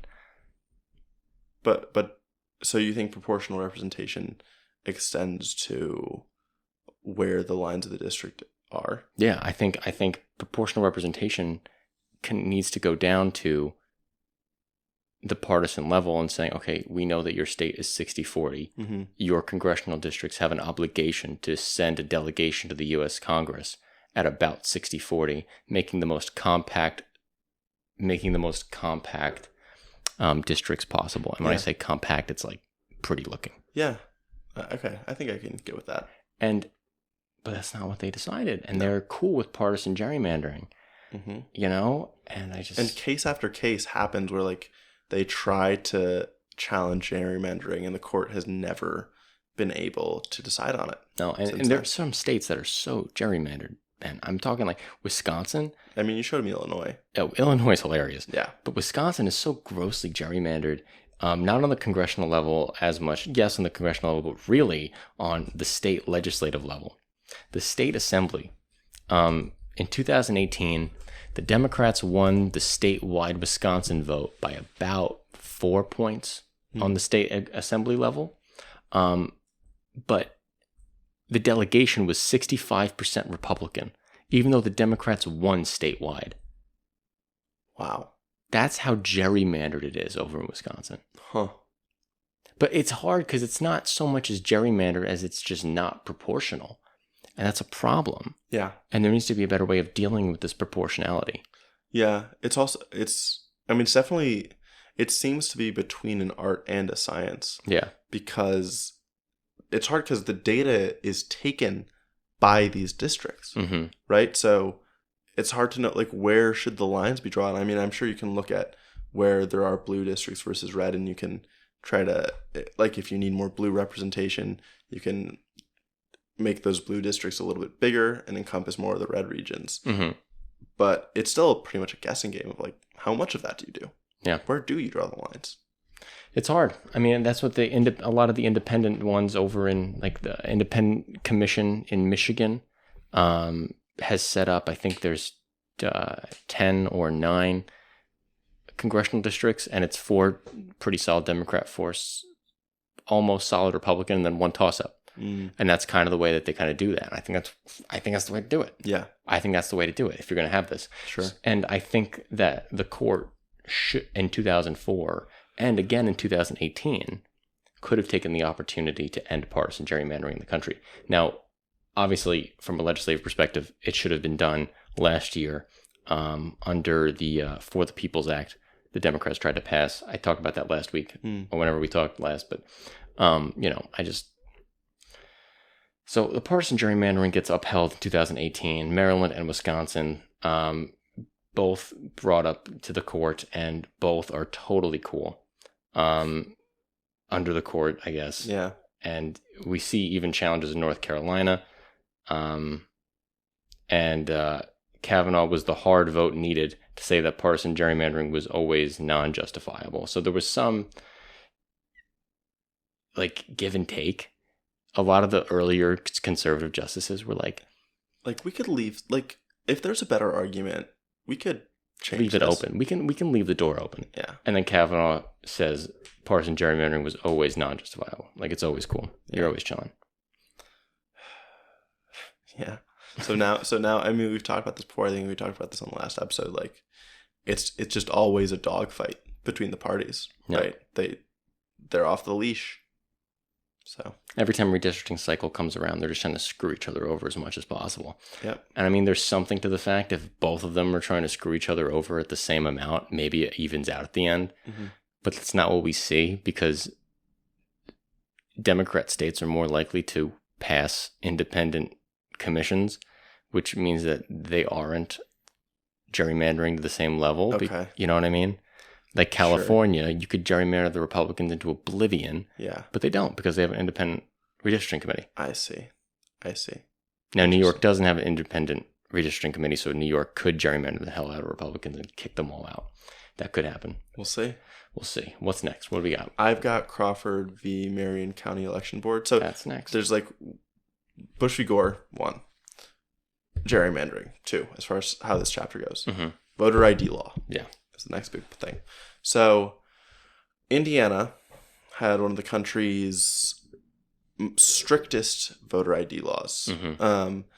And the question in this case was whether Indiana's voter ID law violated the Equal Protection Clause. It was very clear at this point that voter ID laws, and it's still clear, they're used for voter suppression. Yeah.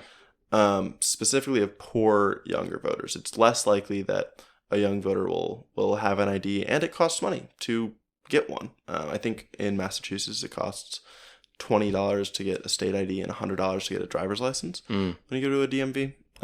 So it's obvious how that works. The claims were that voter ID was needed to prevent voter fraud. Mm-hmm. But several studies were done, and no evidence ever came up that voter fraud was even a thing at all. Exactly. It's like being struck by lightning. Right. Or a shark attack. And what we were seeing was 25% of black citizens of voting age lacked current government issue photo ID, while only 8% of whites did. So this is a classic example of trying to limit minority turnout. And 15% of people who made less than $35,000 lacked a government ID. So you're highly discriminating against the poor. You're highly discriminating against black people. And this wasn't some unfortunate, unhappy accident. Behind the scenes, GOP senators were giddy about the ramifications and were literally saying that they were excited about the prospect of suppressing minority and college voters. Yeah. They were explicitly caught on recording saying that. Yeah. which of course is not surprising to us at all. No, of course not. The fact that something that damning actually came out is kind of wild. And that nothing came of it, because we had Crawford v. Marion, and, what was the final decision? 6-3. The court decides in favor of the voter ID law. Which means even one of the liberal justices hopped onto this. Yeah. And there's a story about his opinion in thinking. I'm forgetting what his rationale was right now. I don't know if you have this noted down at all. It was something about how voter ID requirements were were just acceptable, like were understandable and weren't imposing too much on those voters. But to me and to these other liberal justices, right, it's just another poll tax. Right, it's literally just a poll tax. Yeah, it's a $20 poll tax. Exactly. So it strikes me like that case we were reading about where one of the conservative justices said, he's like, it was about a guy who was unable to afford the fee to go to bankruptcy. You have to pay a fee to get the paperwork to file for bankruptcy. Yeah. And they were saying this is equivalent to like a poll tax because you're having to pay for a right. And one of the justices back then said, what is it? The cost is like paying for a pack of cigarettes. It seems that tone deaf. Yes. That's what it seems like to me. Absolutely. I agree with that. And then there was worry that it was going to lead to a ton of similar laws in other states. And guess what? That's exactly what happened. Exactly what happened. Exactly what happened. And I think it listed like 20 other states that adopted similar laws. Yeah. I mean, and so what is the effects? After 2016, a study of 2 large Wisconsin counties estimated that 17,000 people were kept from voting. Trump only won by 22,748 votes in the state of Wisconsin. 17,000 people were assumed to be kept from voting because of the voter ID laws. And this obviously negatively impacted poor and black people. So we're getting to a point where it's just total evisceration of things that we've worked for. Yeah. Or in the progressive era. I think that's one of the most demoralizing things about this book is realizing that what feels like the cutting edge of the progressive agenda right now was so casual and within the realm of possibility 50, 60 years ago. Yeah. It's just and it's all getting, it feels like it's getting further and further away. Yeah. It seems like it's getting further and further away. And I never really thought about equating a voter ID to a poll tax, but that's because of the position I'm in. And reading that metaphor or simile, whatever it is, reading that comparison just makes me feel like how abandoned a certain portion of the country must feel, that so many of them don't even understand how difficult it could be to get these things that I just assume are common. Yeah. I mean, 25% of black voters lacking a current photo government issued ID. Yeah. Can't even imagine that. And the thing is, it's not just it's partially the cost. It's also the convenience factor. Oh, yeah. You have to go down to the DMV and at least now I think lines are usually hours. Mm-hmm. Just sit in line for hours, wait to get your ID. It's basically like it's an entire afternoon that you're taking up a lot of the time because there aren't DMVs all over the place necessarily. Right. So you're asking people and there's already quite a lot of reason for people to just decide not to vote. Right. And so to have the money barrier in addition to the time and convenience barrier. That time and convenience barrier is important because that's in the next case. Because that time and convenience factor is the key. So in 2013, the Voting Rights Act of 1965 was challenged. Some people like to talk about when America became a liberal democracy. Was it in 1776? Was it in 1865 when the slaves were free? Or was it in 1965 with the passage of the Voting Rights Act? And I am of the opinion that America did not become a liberal democracy until we passed the Voting Rights Act. We did not become a liberal democracy until that point. And this is specifically going against the pre-clearance aspect. Yes, which you talked about earlier. Which we talked about. That was defended in the Warren Court. Section 5 of the Voting Rights Act states, states and localities needed to get pre-clearance from the Justice Department or a federal court before it could be enacted. And Section 4 outlines which part of the country needed this pre-clearance. Every time the act expired, it was reauthorized. So the act expires pretty much, I forgot how many years, but every couple years the act expires and it always passes. Always passes unanimously. Mm-hmm. We're talking 98-0. Voting Rights Act extension of 2006, with a more hostile court, Congress had many hearings on the impact of the legislation, and 15,000 pages were submitted and showed how minorities had been discriminated against over the years in these areas that required pre-clearance. And then we get to 2013 with Shelby v. Holder. In Shelby County, Alabama was suing about the formula that the court was using to decide which part of the country needed pre-clearance. And they ruled that this was unconstitutional. And in a 5-4 decision, the court struck down the coverage formula. And they said that this violated the equal sovereignty amongst the states. Roberts said specifically that our country had changed and that we did not have the problems of the past, and the past solutions were no longer necessary. So a lot of people who study American history say Reconstruction ended too early.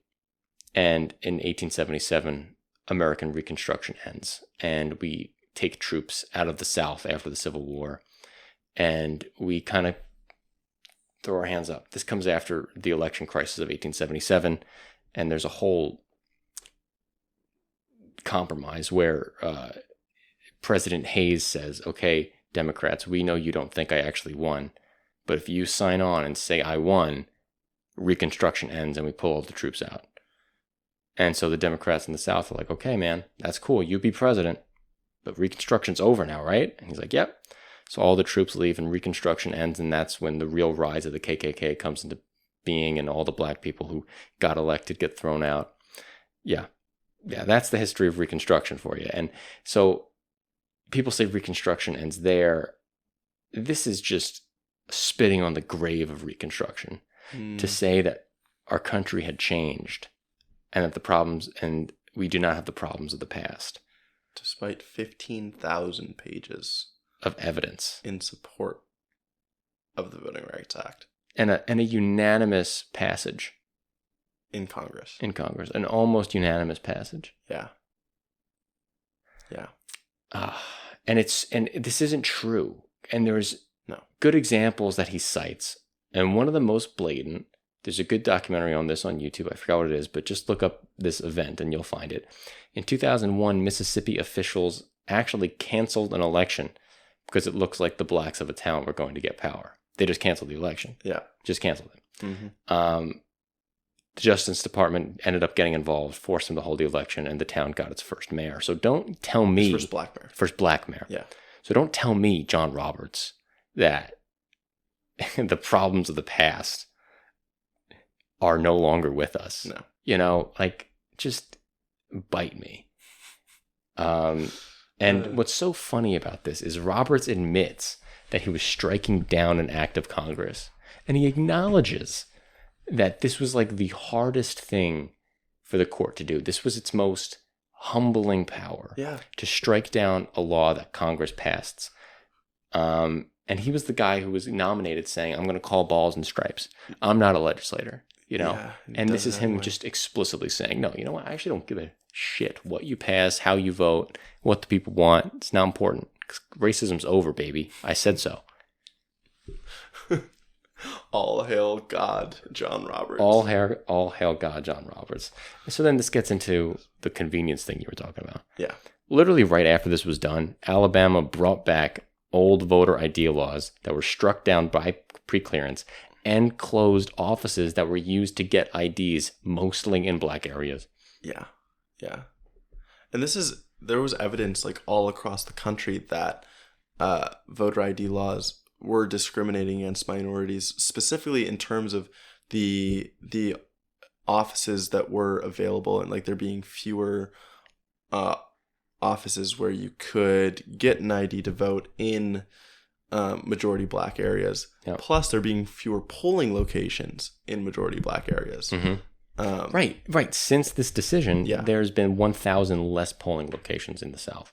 Mm-hmm.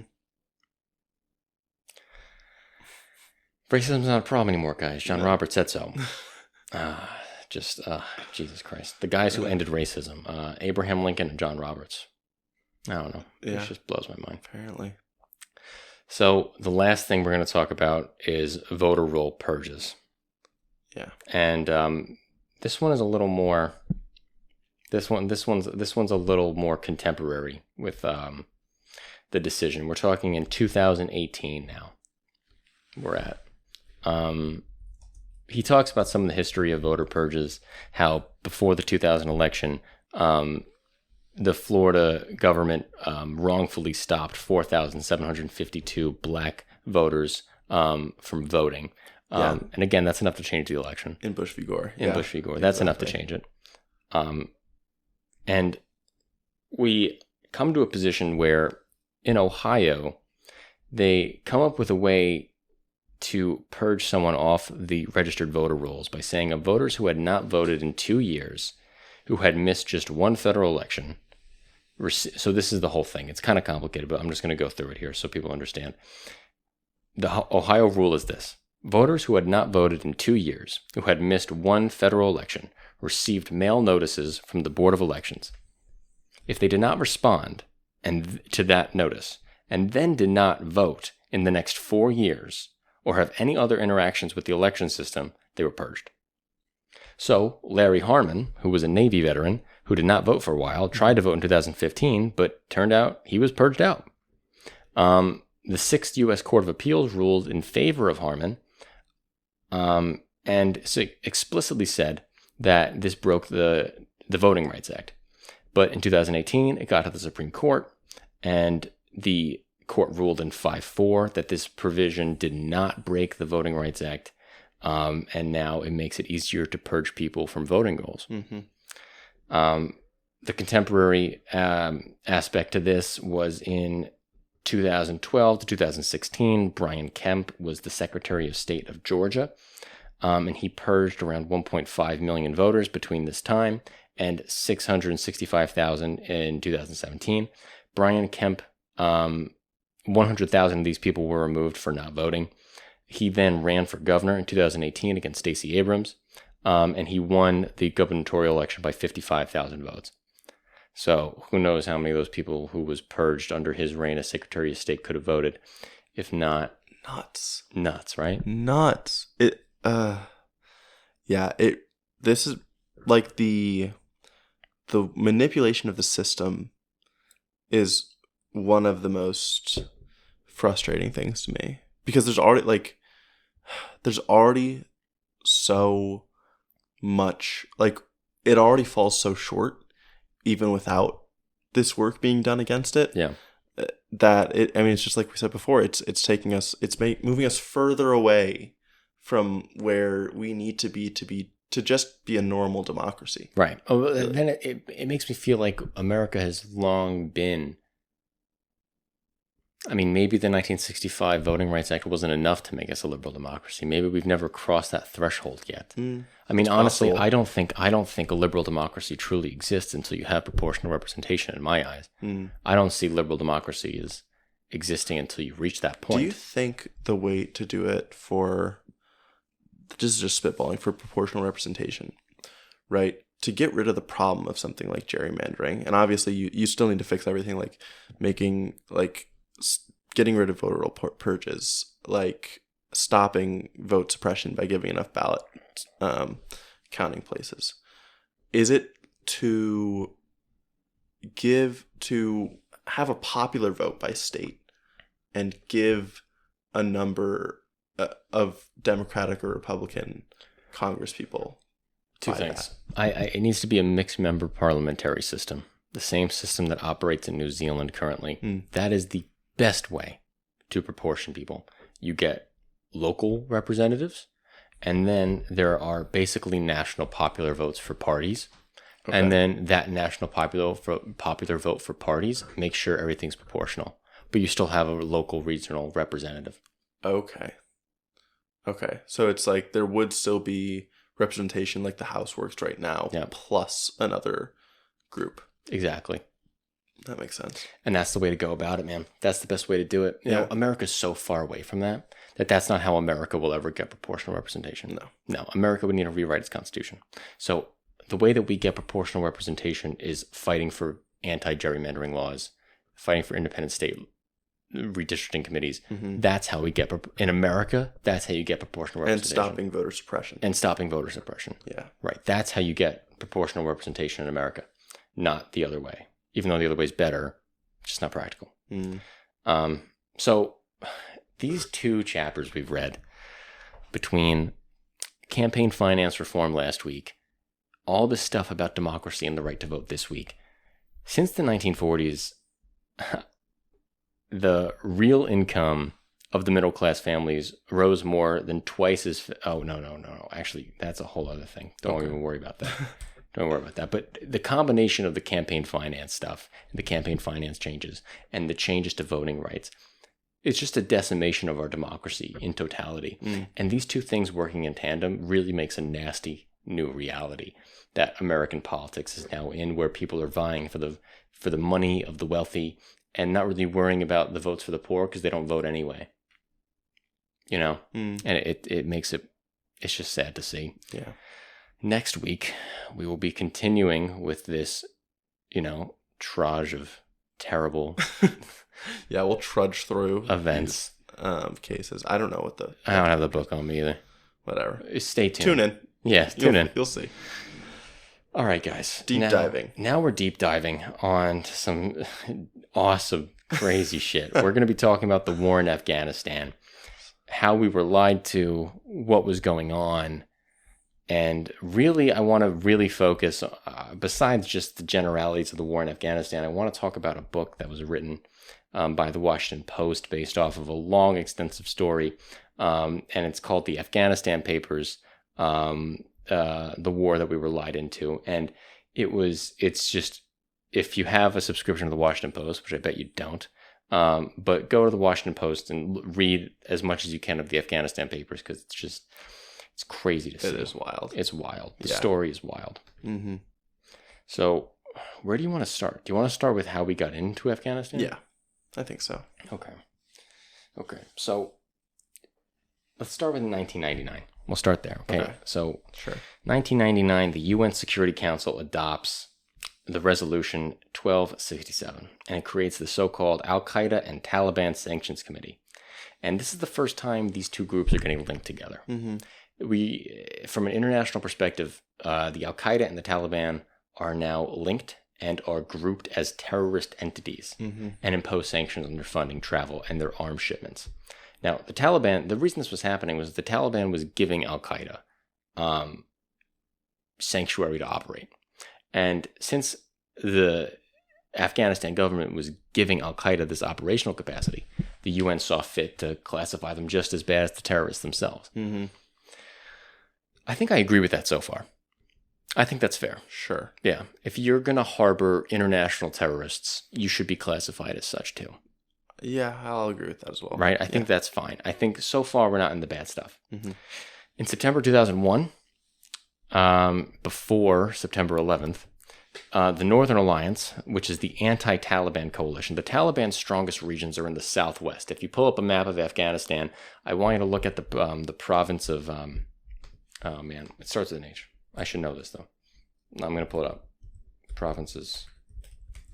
I don't know. That's okay. But I need to pull it up because I should pull it up. Let me just see. I want it starts with an H, and it's important. Helmand? Yeah. Helmand? Yeah, that's the one. Helmand. Okay, Helmand. Whatever. Okay. However you pronounce it. That's the most important one. That one is like the Taliban stronghold down there. Okay, that's the Taliban hard Kandahar, that region, that southwest region. That is where the Taliban is the most strong. So with that, the Northern Alliance is centered around the top. And these are anti-Taliban coalitions, and their commander is Ahmad Shah Massoud. He is the Lion of the Panjshir. He was assassinated in early September. So the leader of the Northern Alliance is gone. And terrorism experts actually believe that his assassination assured bin Laden the protection by the Taliban after the 9/11 attacks. Because now the Taliban didn't have to really deal with this co-fight between the Northern Alliance and Al-Qaeda. Yes, they didn't have to worry about internal strife. Yeah. So now they're just like, okay, bin Laden, you're our guy. You won this out, I guess. September 11th, we all know what happens. America is attacked. What's notable is that none of the people on the flight were Afghanistan nationals, right? They were Al-Qaeda members, mostly from Saudi Arabia. The leader was from Egypt, but none of them were Afghan nationals. And Bush says something pretty intense. He says, you need to deliver to the United States authorities all the leaders of Al-Qaeda who hide in your land or share in their fate. Yeah. Now, how do you feel about that? Because I'm trying to, I want to see where the line gets crossed where I don't agree anymore. Yeah. This is, okay, well, I'm thinking one on precedent, right? Pearl Harbor gets us into World War II. does this, it seems like an attack that is worthy of a response, a military response. Totally. What's hard is, I mean, and honestly, the Taliban is connected to Al-Qaeda. Mm-hmm. The Taliban runs Afghanistan. It seems to make sense to go to war with Afghanistan, Mm-hmm. which is run by the people who organized this attack. Right. Right? Mm-hmm.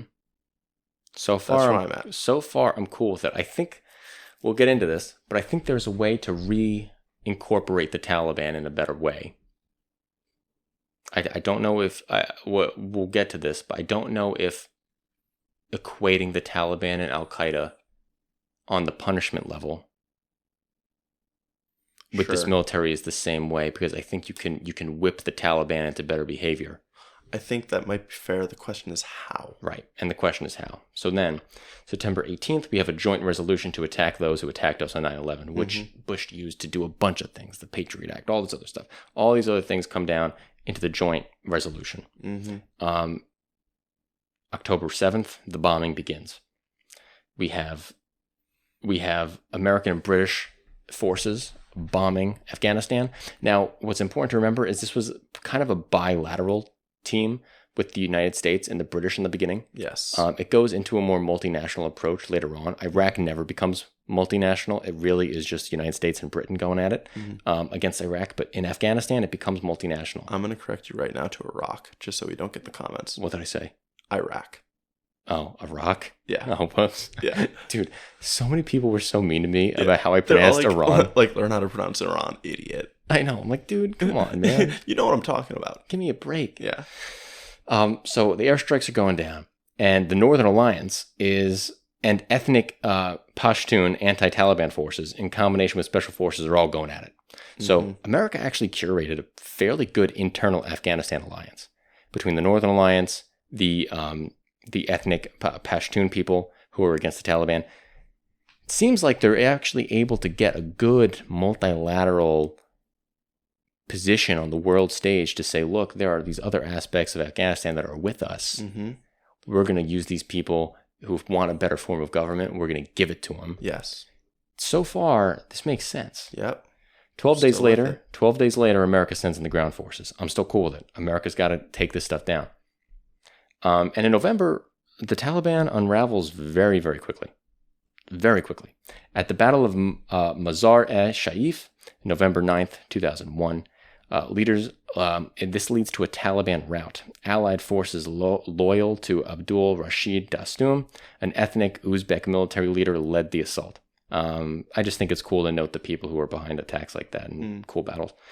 So, November 14th, the UN Security Council passes Resolution 1378, calling for a central role for the United Nations establishing a transitional administration. This is amazing. The United Nations is making an active step to saying, okay, this country has fallen apart. This country was a harbor of terrorism. We are now going to build out a transitional plan to get you on the path to participate in the rest of the world. Mm-hmm.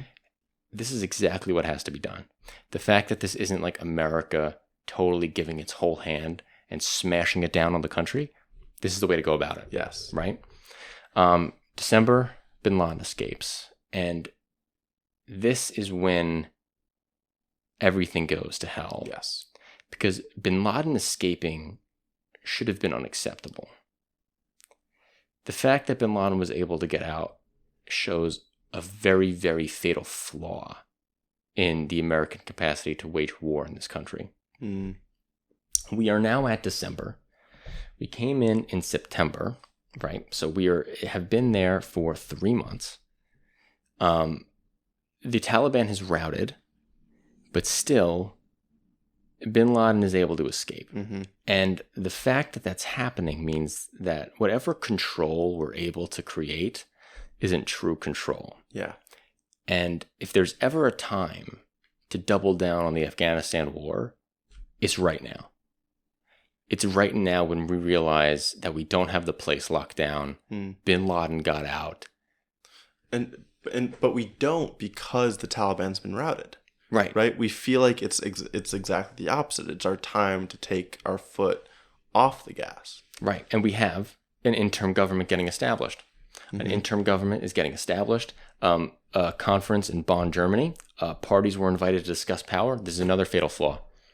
Taliban was not invited to this conversation. The Taliban was actively excluded from this. Yes. Like it or not, there is a large portion of Afghanistan that is loyal to the Taliban. Yep. If you don't put the Taliban in this power sharing agreement in this new government, you're just asking for more conflict. You're asking for more trouble. War. Yeah. You're asking for more trouble. This is a failure on the political level, not the military level. Bin Laden escaping is a failure on the military level. Mm-hmm.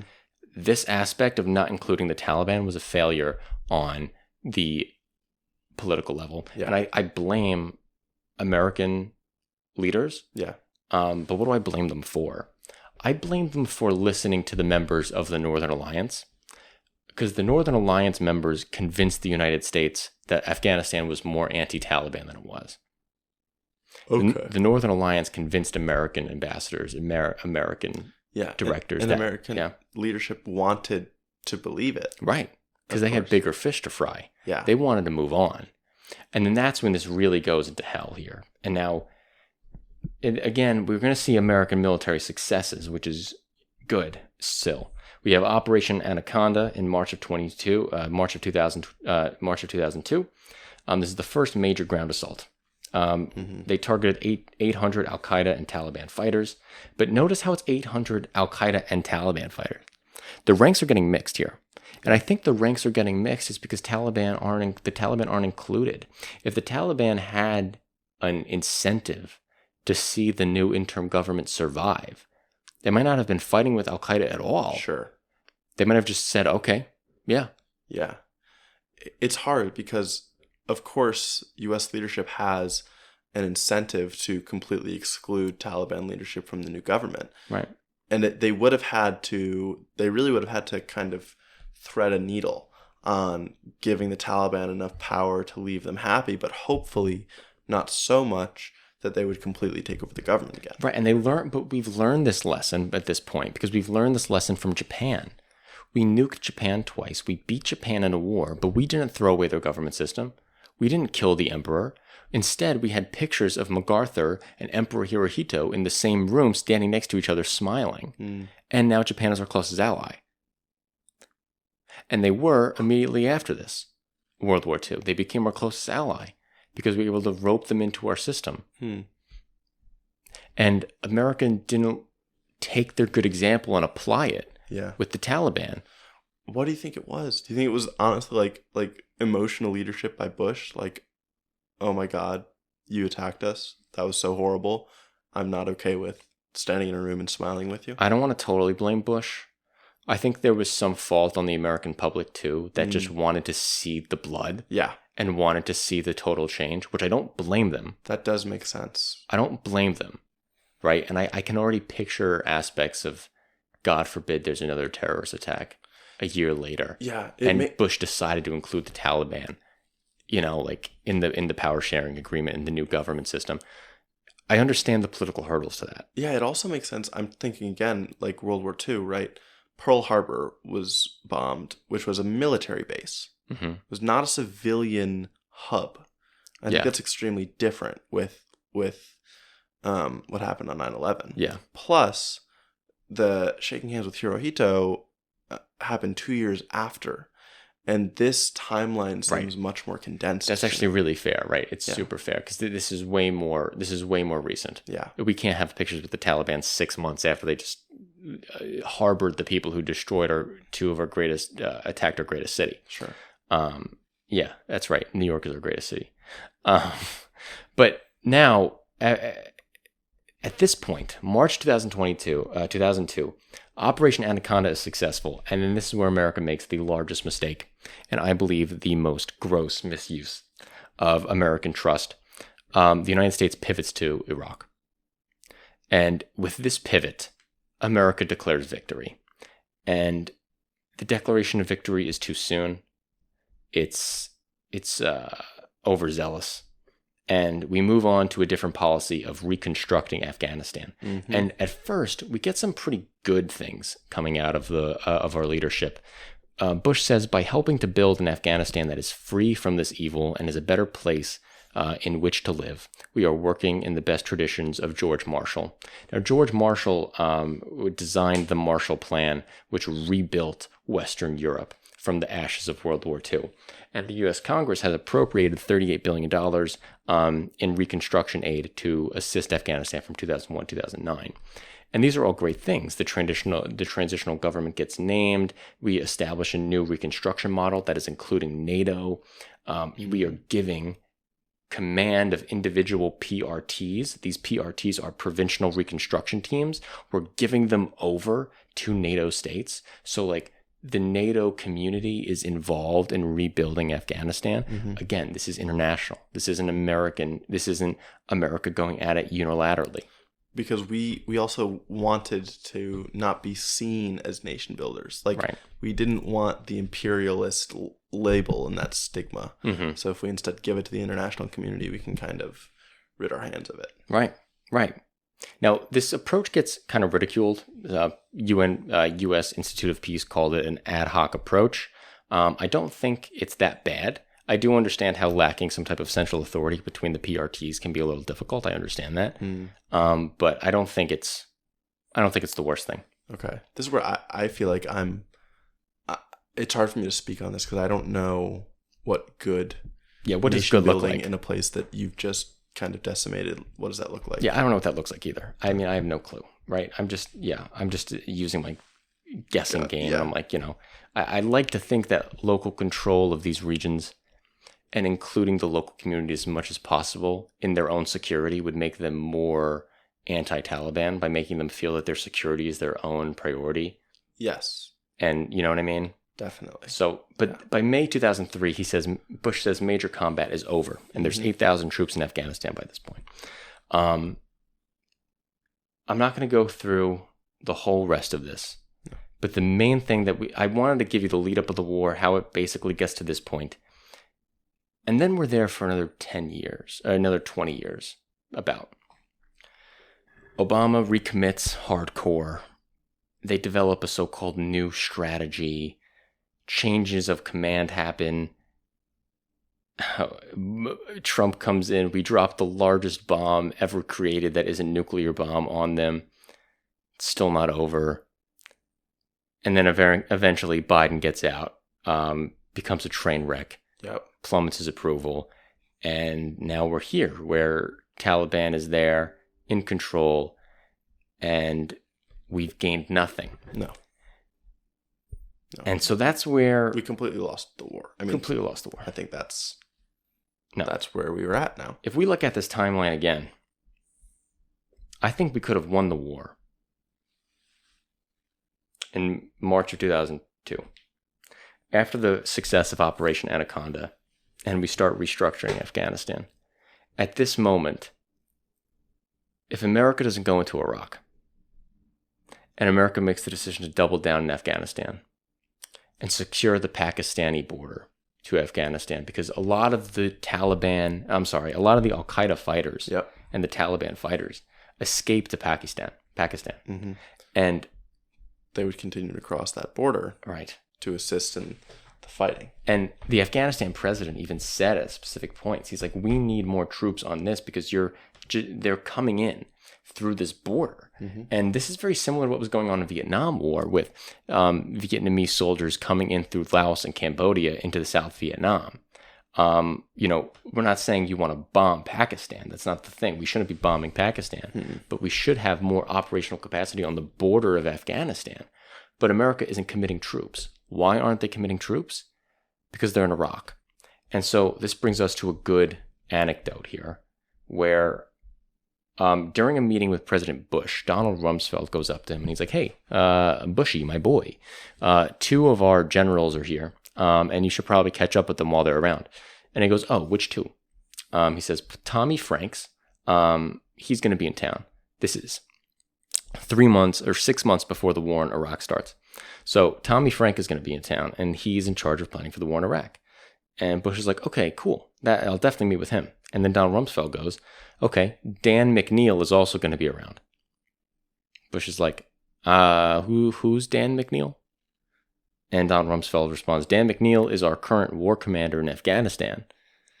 And Bush is like, oh, I don't need to meet with him.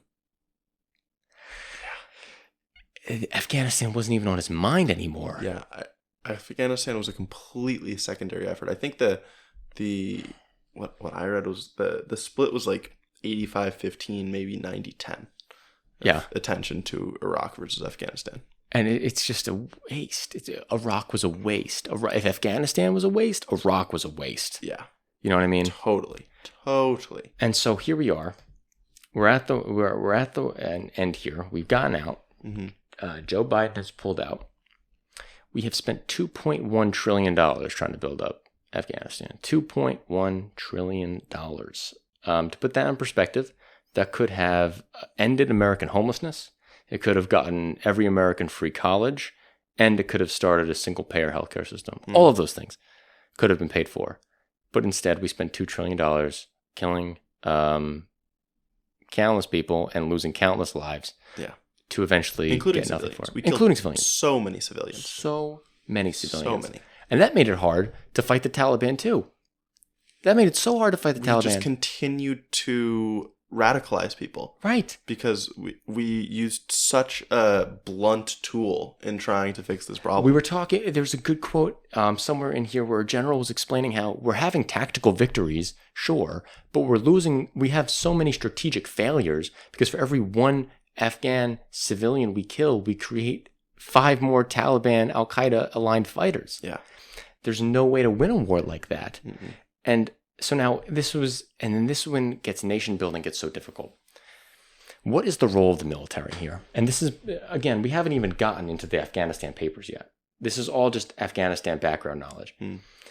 What's so hard about the war in Afghanistan and that process of rebuilding a country is we take 18, 19, 20-year-old boys, we show them how to shoot a gun, we teach them how to kill, and then we send them to these towns in Afghanistan and we ask them to be social workers. We ask them to teach people how to start agricultural communities. We ask them to teach people how to start running town halls and town meetings. We ask them to be patient. Mm-hmm. These are 18, 19-year-old boys. I wasn't patient when I was 19. I wasn't patient when I was 20. This shouldn't be their responsibility at all. You're setting these kids up for failure. Totally. And you're putting them in situations where they're a danger to the civilians. These children, and you're 18, you're 19, you're 20, you're basically a child, giving them a gun and you're giving them authority to create a new town and run these people's lives. And they're not going to be good-tempered. No. So you're asking for war crimes. Yeah. You're absolutely asking for war crimes. And the type of oversight was not sufficient to ensure that well behavior was going on. Yeah. And I don't want to put all the blame on the soldiers, the American soldiers in Afghanistan, because God knows that their job is the most difficult one. But yeah, well, I think this is where, I will reference the papers, and that there were interviews where people specifically cited the overappreciation of military, the underappreciation of diplomacy and development. Yeah, and where that is reflected in trying to force more of these jobs onto the military. But also it comes in, it's kind of a budgetary problem as well, where the sentiment with military budget is just like, that's what we need to do. Mm-hmm. Like, whatever we need there, set aside, because we need to hold it militarily, so keep giving that money. Yep. But on the other hand, there was super specific scrutiny on these development projects. Mm-hmm. And it was constantly like, why isn't this going well? But there was scrutiny on the development projects, but there wasn't scrutiny on the reasoning behind the development projects. Right. So even though they were building up this infrastructure, it wasn't necessarily helping anything. And there's a perfect example here of erecting some auditorium-based building or some kind of infrastructure. It says that one pointed example of this disconnect is a ribbon-cutting ceremony complete with a giant scissors for a district police chief in some godforsaken province, and I'm quoting here. It was a USACE completed building with a glass facade and an atrium. the police chief couldn't even open the door. He had never seen a doorknob like this. To me, this encapsulates the whole experience in Afghanistan. Wow. It's like we just went there and then we stayed to nation build because we were trying to present an image of ourselves Right. as a country that wanted to make it better, but we weren't doing the actual important work. No, we weren't. And so I want to get at where these papers are coming from here. So this organization of these papers, it comes from the Special Inspector General for Afghanistan Reconstruction. And their job, SIGAR, known for short, and I'll say it as SIGAR from this point forward, they were created in 2008, and they were trying to investigate waste and fraud going on in the war zone of Afghanistan. That was their job. Sounds good. Sounds like exactly what we needed, obviously. Mm-hmm. And they produced a project titled Lessons Learned, and they were going through what was found, all the faults of our projects in Afghanistan. Now, what's important to think about here is in 2014, America thought the war was about to end. Obama thought that the war was going to be over by 2014. So when SIGAR is writing Lessons Learned, they really feel like they're writing the last paragraph in the book, mm-hmm. right? They're writing the conclusion here. Yep. But they're not. And in this Lessons Learned document, there aren't many interviews cited. Now, this confused reporters at the Washington Post who found out that SIGAR has actually done a lot of interviews with all the top people involved with the rebuilding and the war in Afghanistan. And why weren't these interviews included? It's because the interviews were so damning and showed so much of the absolute mishandling of public funds, of public trust. It shows all the lies that we were told throughout the war. And it's really a disgusting history of just how little power the American people truly have over our foreign policy. Mm-hmm. And a good example of this is American generals explicitly and consistently said that we never had a strategy. Not that they didn't have a bad strategy, not that they had a strategy that they didn't agree with, but that they actually had no strategy. Yeah. And they were basically let off the leash and said, go fix the problem, go kill the Taliban. Mm-hmm. Okay, that sounds ridiculous, right? That's extrapolation, that's hyperbole, that's whatever it is. Mm-hmm. Probably lying, right? Just hyperbole. SIGAR also interviewed a British general. No incentive to lie on the American government's behalf. The British government also said that they had no strategy involved, only tactics.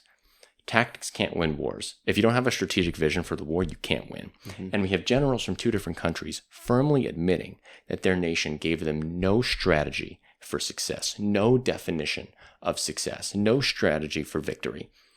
Just told them to get the job done and let them be. And that right there is just asking for failure. Yeah. Well, because I think American leadership didn't actually know what it wanted. Yeah. Especially as soon as bin Laden escaped the country, right? Then it was like, I mean, first of all, even when they initially went into Afghanistan, they didn't get a specific directive of like fighting the Taliban until 9 days later. Right. So they're getting this information on what the ends are supposed to be further and further. And meanwhile, they also talk about this stark disconnect between means and resources. So means are like the methods that they're supposed to go through to achieve whatever goals they have, and then resources are what resources they have. Mm-hmm. And there was disconnects in communication because the people who understood the resources were completely different than the people who were creating methods or whatever the low-level strategy was supposed to be. Because strategy is essentially completely left up to the military. Right. Policymakers don't know anything about it. Mm-hmm. And because of that disconnect, like they didn't understand, I mean, that disconnect, but also the larger disconnect of not knowing the overarching end goal. They didn't know exactly what methods to implement and what resources should be allocated towards it. Right. So that's where all of this waste comes in, of course. Right. And it's also like one of those situations where Bush didn't commit enough. And then Obama, especially with the money. So with the money thing, Bush didn't commit enough. And he didn't commit enough money in the right areas at the right times to produce good results. Obama committed too much money in too many bad things at the wrong time. And corruption chases money, not the other way around. Yes. And the corruption that went on in these Afghanistan projects were just immense. And we're talking about brothers giving money to brothers. There's examples of one brother building in the business of building bridges, and then another brother that would destroy the bridges so that America would get more money. So then the other brother would get more money for America to fix the bridge, and the other brother would destroy the bridge over and over and over again. This bridge got built like 6 times. Wow. And then there was another example of a mayor of a town in Afghanistan, and then his brother was involved in some corruption scheme. And the American consulate goes up to them and they're like, "Look, you got to get your brother in check." And he's like, "Stop giving my brother money. Like, don't tell me what to do with my brother. You stop giving my brother money, Yeah. and then maybe we'll have less of a problem." But that's what's happening. It's all getting funneled everywhere. Yeah. And then you lose track of it, and you're not actually seeing the results of it. And the results of it are what I want to talk about for a second, because at this point, how are we defining success? Well, how are we defining success? The only way that we can define success in a situation like this is through data points and tables and charts and graphs to make the American people feel comfortable that we have things under control, right? Mm-hmm. Bob Crowley was an Army colonel, and he served as the senior counterinsurgency advisor to the United States commanders between 2013 and 2014. He said that every data point was altered to present the best picture possible. Surveys, for instance, were totally unreliable, but reinforced that everything we were doing was right, and we became a self-licking ice cream cone. Mm-hmm. And that perfect, because we're curating the results that we want to show to the public. Yeah, we're just spouting propaganda. Just making stuff up. Mm-hmm. And especially when you're this comes out of the war in Vietnam, this type of dynamic. But a unit goes out into the vicinity of Vietnam. They run into an ambush. 3 of their guys die. They only think they killed 1, but maybe they didn't even hit him. But they can't go back to the base and say they didn't kill any.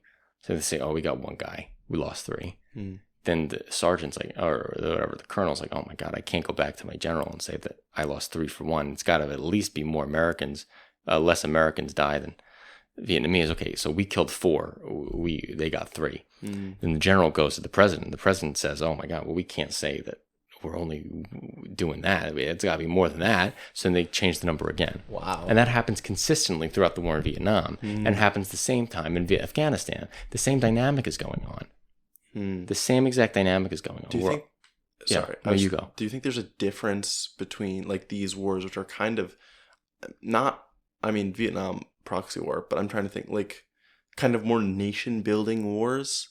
Is there a difference with how those are reported on versus... Totally. Do you think so? Yeah, there's different types of wars. I mean, I think the war in Ukraine is very different from the war in Afghanistan. Sure. The way Ukraine is reported, I think, is very different. Do you agree? Well, I don't even mean reported to the public. Oh, what do you mean? I mean this recorded. Chain of command. Like. Yes. A war of counterinsurgency is very different from a war with front lines. They're run very differently. Do you think they're not like? Do you think they're being more honest about? I'm thinking that the expectations of every level going down are more. I think there are higher expectations of what the power of U.S. forces are supposed to be doing in Afghanistan or Vietnam. Right. That's exactly right. Yeah, it's exactly right, because we're supposed to be so superior to the Vietnamese. We're supposed to be so superior to the people in Afghanistan. Mm-hmm. It's not the same thing. We're killing ourselves with our own arrogance. Right. Yeah. Exactly. Perfect. We're killing ourselves with our own arrogance. So these types of lies were extremely common being told to the public. Another U.S. military personnel said, if the American people knew the magnitude of this dysfunction, 2,400 lives lost, everyone would say that this war was in vain. Mm-hmm. And these are just blatant expressions of emotion from the highest levels of our military. Yeah. And what's crazier even more, the U.S. government didn't even carry out a comprehensive counting of how much was spent in Afghanistan. So I say it's 2.1 trillion, but who actually knows? It's a total estimate. Right, that's a total estimate. That's a guesstimate. Yeah. Less than an estimate. We have no clue. No. We have absolutely no clue. Because that's the problem with something like the bridge gets destroyed and it keeps getting rebuilt, right? We feel like we have to have the bridge built. So no matter how many times it's destroyed, we keep putting the money back in to get it built. Yeah. And I feel like that's kind of the whole struggle here with as Taliban aligned forces keep fighting, they don't go down, right? We have to keep pouring money into reconstruction. And part of it too is trying to train a non-Taliban aligned army in Afghanistan so we can get out. And that just fails. That just fails completely. On its face. We're totally unable to train up a military force capable of beating the Taliban. Mm-hmm. There's no morale to fight. At the end of the day, you can't defend the people who don't want to be defended. Exactly. Because they don't actually have a problem with a lot of it.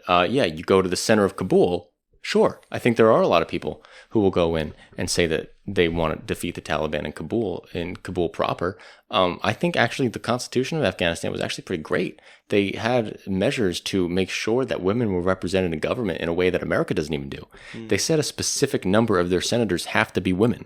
They said a specific number of their people in their legislature have to be women. That's great. That's better than what America does right now. So there were great steps going on in there.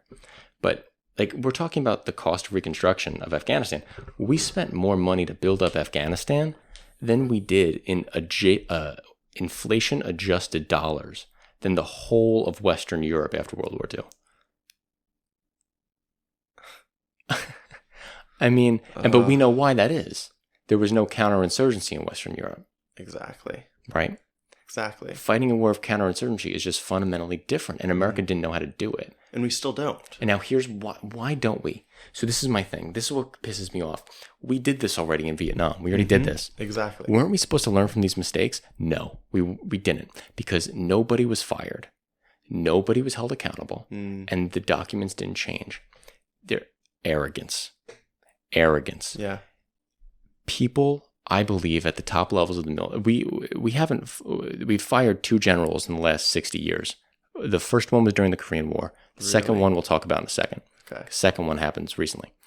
The people don't like to get to admit that they don't know what they're doing.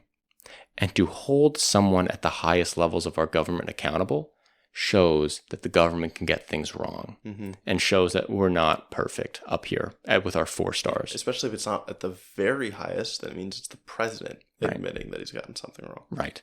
But a general, a guy who's went to West Point, who's fought in wars, who's done all this stuff, gets to the top level of the military, and he does bad things, messes up, kills civilians, makes wrong calls, is failure at nation building, cannot control the Afghanistan counterinsurgents. What do you do with a guy like that? You hold him on, you hold on to him, you make sure he keeps doing his press conferences, and you tell him to say that he's making progress. If you look at the distribution of the amount of times generals uttered the word progress,